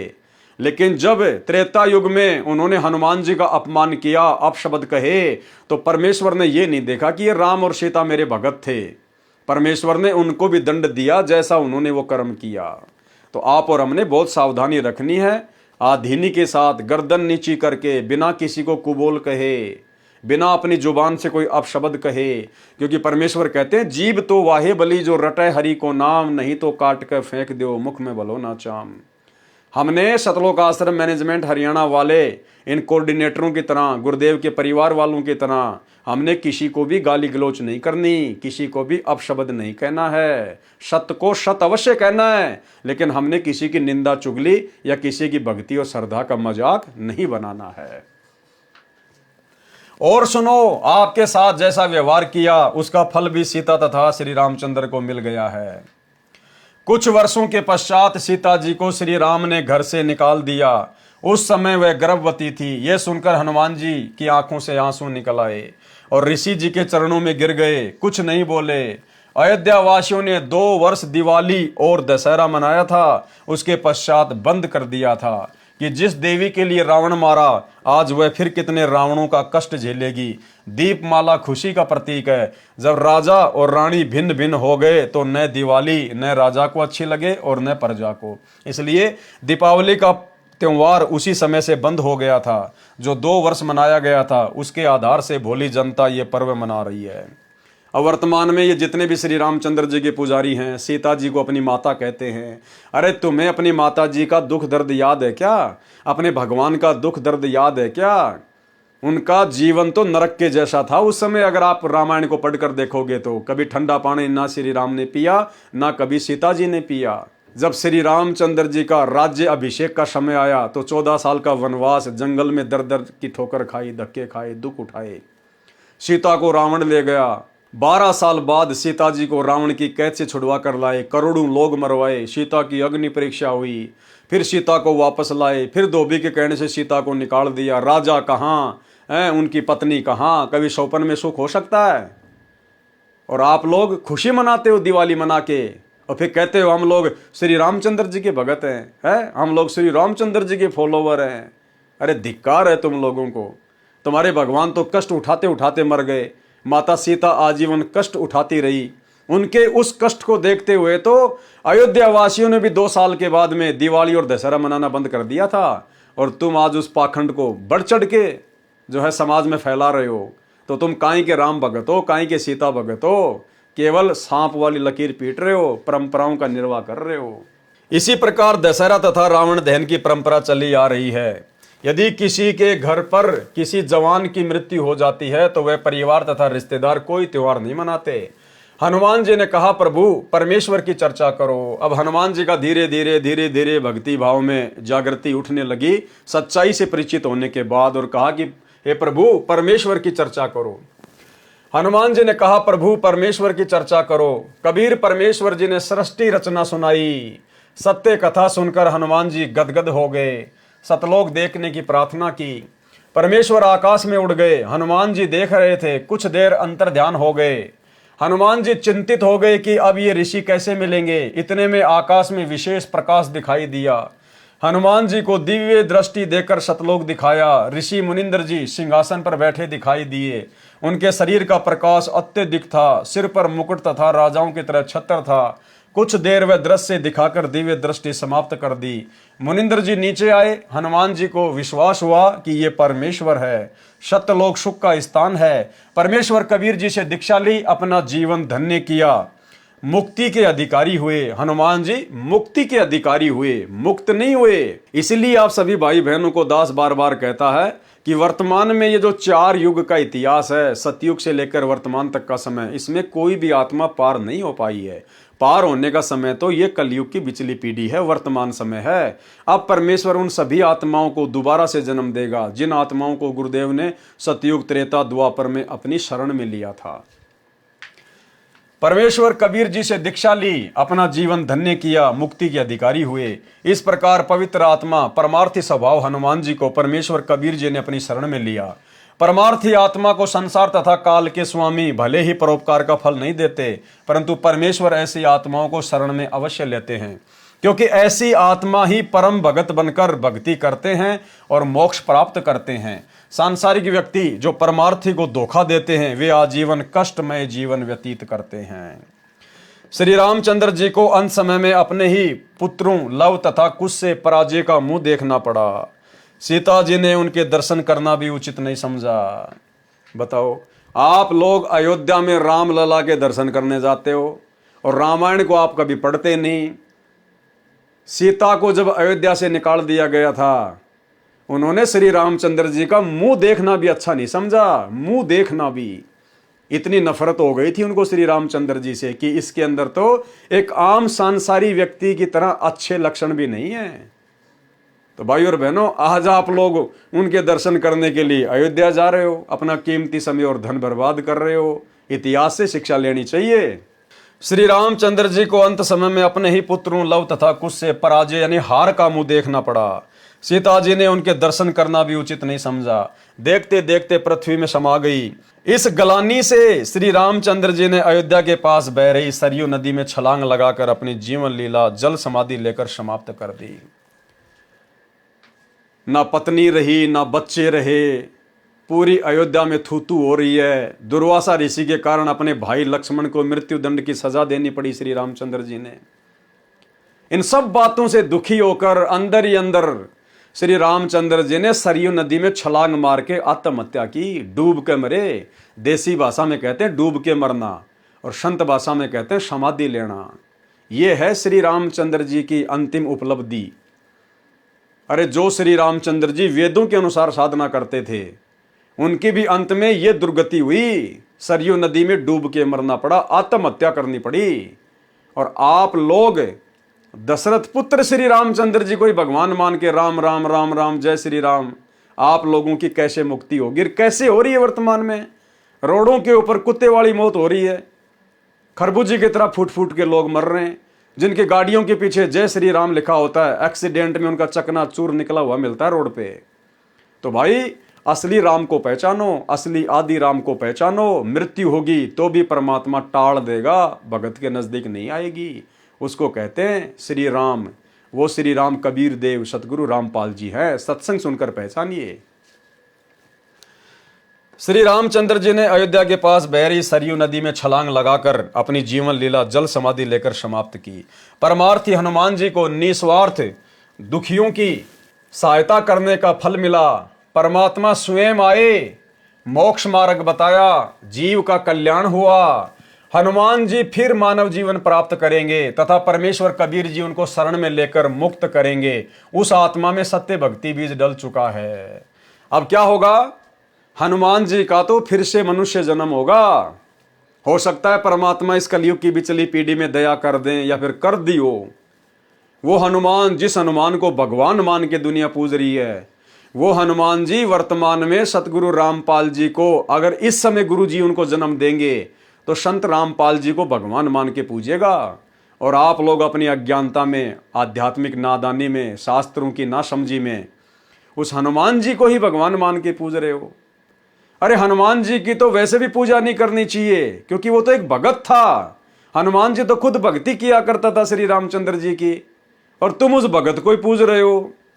तो ये सबसे बड़ी मूर्खता है, नादानी है। भाई और बहनों, जिस समझ के लिए परमेश्वर ने आज वर्तमान में आप और हम अरबों इंसानों को जो मनुष्य जन्म दिया है, वो केवल मोक्ष प्राप्ति के लिए दिया है। शास्त्रों को समझकर, ज्ञान को समझकर, सच्चे गुरु की पहचान करके भक्ति करने के लिए दिया है। अभी मौका है, जब तक सतगुरु रामपाल जी के चरण कमल धरती पर हैं। भाई और बहनों, सत्संग सुन के अपना आत्म कल्याण करवा लीजिए, अन्यथा उसके बाद में दुर्गति होगी, दुर्दशा होगी। धरती पर कोई बचाने वाला नहीं मिलेगा। 2028 युग परिवर्तन का समय है। प्रकृति तांडव मचाएगी, हर प्रकार से प्राणियों को दुखी करेगी। त्राहिमाम मचेगा। कारण चाहे युद्ध हो, महायुद्ध हो, गृह युद्ध हो, बाढ़ हो, भूकंप हो, अनावृष्टि, अतिवृष्टि, सूखा, अकाल, महामारियां, कुछ भी त्राहिमाम मचेगा इस पृथ्वी पर। दाने दाने को लोग तरसेंगे। तब कहीं जाकर दुनिया को हिसार जेल में बैठे हुए संत रामपाल जी में पूर्ण परमात्मा के दर्शन होंगे। ये कार्य वैसे संभव नहीं है। तो भाई और बहनों, समय रहते समझ जाओ। उस युग परिवर्तन के समय में अपनी कमर तुड़वाने से बच जाओ। अगर शरण में आ जाओगे, परमेश्वर आपकी भी रक्षा करेगा, आपके परिवार की भी रक्षा करेगा। अन्यथा आने वाले समय में अंधकार ही अंधकार है, दुर्गति ही दुर्गति है। तो हनुमान जी को परमात्मा फिर से जन्म देंगे, हनुमान जी को फिर से मानव जन्म मिलेगा, या तो वर्तमान समय में या फिर किसी अन्य युग में, जब भी परमात्मा की दया होगी, मेहर होगी। लेकिन आप और हमारे ऊपर मेहर हो चुकी है, दया हो चुकी है। आप और हम आत्माएं उस हनुमान जी से भी लाखों गुना उत्तम आत्मा है, जो परमेश्वर ने सारी प्रोसीजर को पार करवा कर, यानी आप और हम ना जाने कितनी बार हनुमान बन चुके हैं, कितनी बार श्री राम बन चुके हैं, कितनी बार ब्रह्मा विष्णु महेश बन चुके हैं। ये सारी प्रोसीजर पार करके आज आप और हम कलयुग की पिछली पीढ़ी में परमेश्वर के द्वारा अपने चरणों में लिए गए हैं। तो भाई और बहनों, अपने आप को कमजोर भी मत समझो और अपने आप को अहंकार में बहुत बड़ा भी मत समझो। ज्ञान आधार से परमात्मा का दास समझो। और ये सारे राजपाट, सुख, स्त्री, आनंद, फलाना दिखना, धन संपत्ति, राजा महाराजा, देवी देवता, ये सारे सुख हम भोग चुके हैं। ये सारे झूठे आनंद हम उठा चुके हैं और उस आनंद के प्रतिफल में उससे भी कई गुना ज्यादा दुख और नरक भी भोग चुके हैं। इसलिए हमने उन झूठे सुखों की तरफ ध्यान नहीं देना, आदीनी भाव से, दास भाव से गुरुदेव का दास बनकर अपनी भक्ति सफल करनी है और सदा रहने वाले अमर सुखों को सतलोक में भोगना है। तो भाई और बहनों, गुरुदेव भगवान की बहुत बड़ी रजा, बहुत बड़ी मेहर, जो परमेश्वर ने अपने कर कमल से लिखित पुस्तकों के ऊपर वीडियो बनाने की सत प्रेरणा अपने बच्चों को दी है। आज हमारा विश्वास गुरुदेव के आशीर्वाद से दृढ़ होता जा रहा है और यही दृढ़ता एक दिन हमें सतलोक का अधिकारी बनाएगी। तो आज के वीडियो में केवल इतना ही। कल रात्रि 8 बजे कबीर सागर के सरलार्थ के ऊपर एक नए वीडियो के साथ सभी भाई बहन फिर से दास के Facebook page Pawan Das is live के ऊपर लाइव जुड़िए। तब तक गुरुदेव भगवान हम सबको आज्ञा दें, इजाज़त दें, अपना आशीर्वाद दें। बंदी छोड़ सतगुरु रामपाल जी भगवान की जय हो।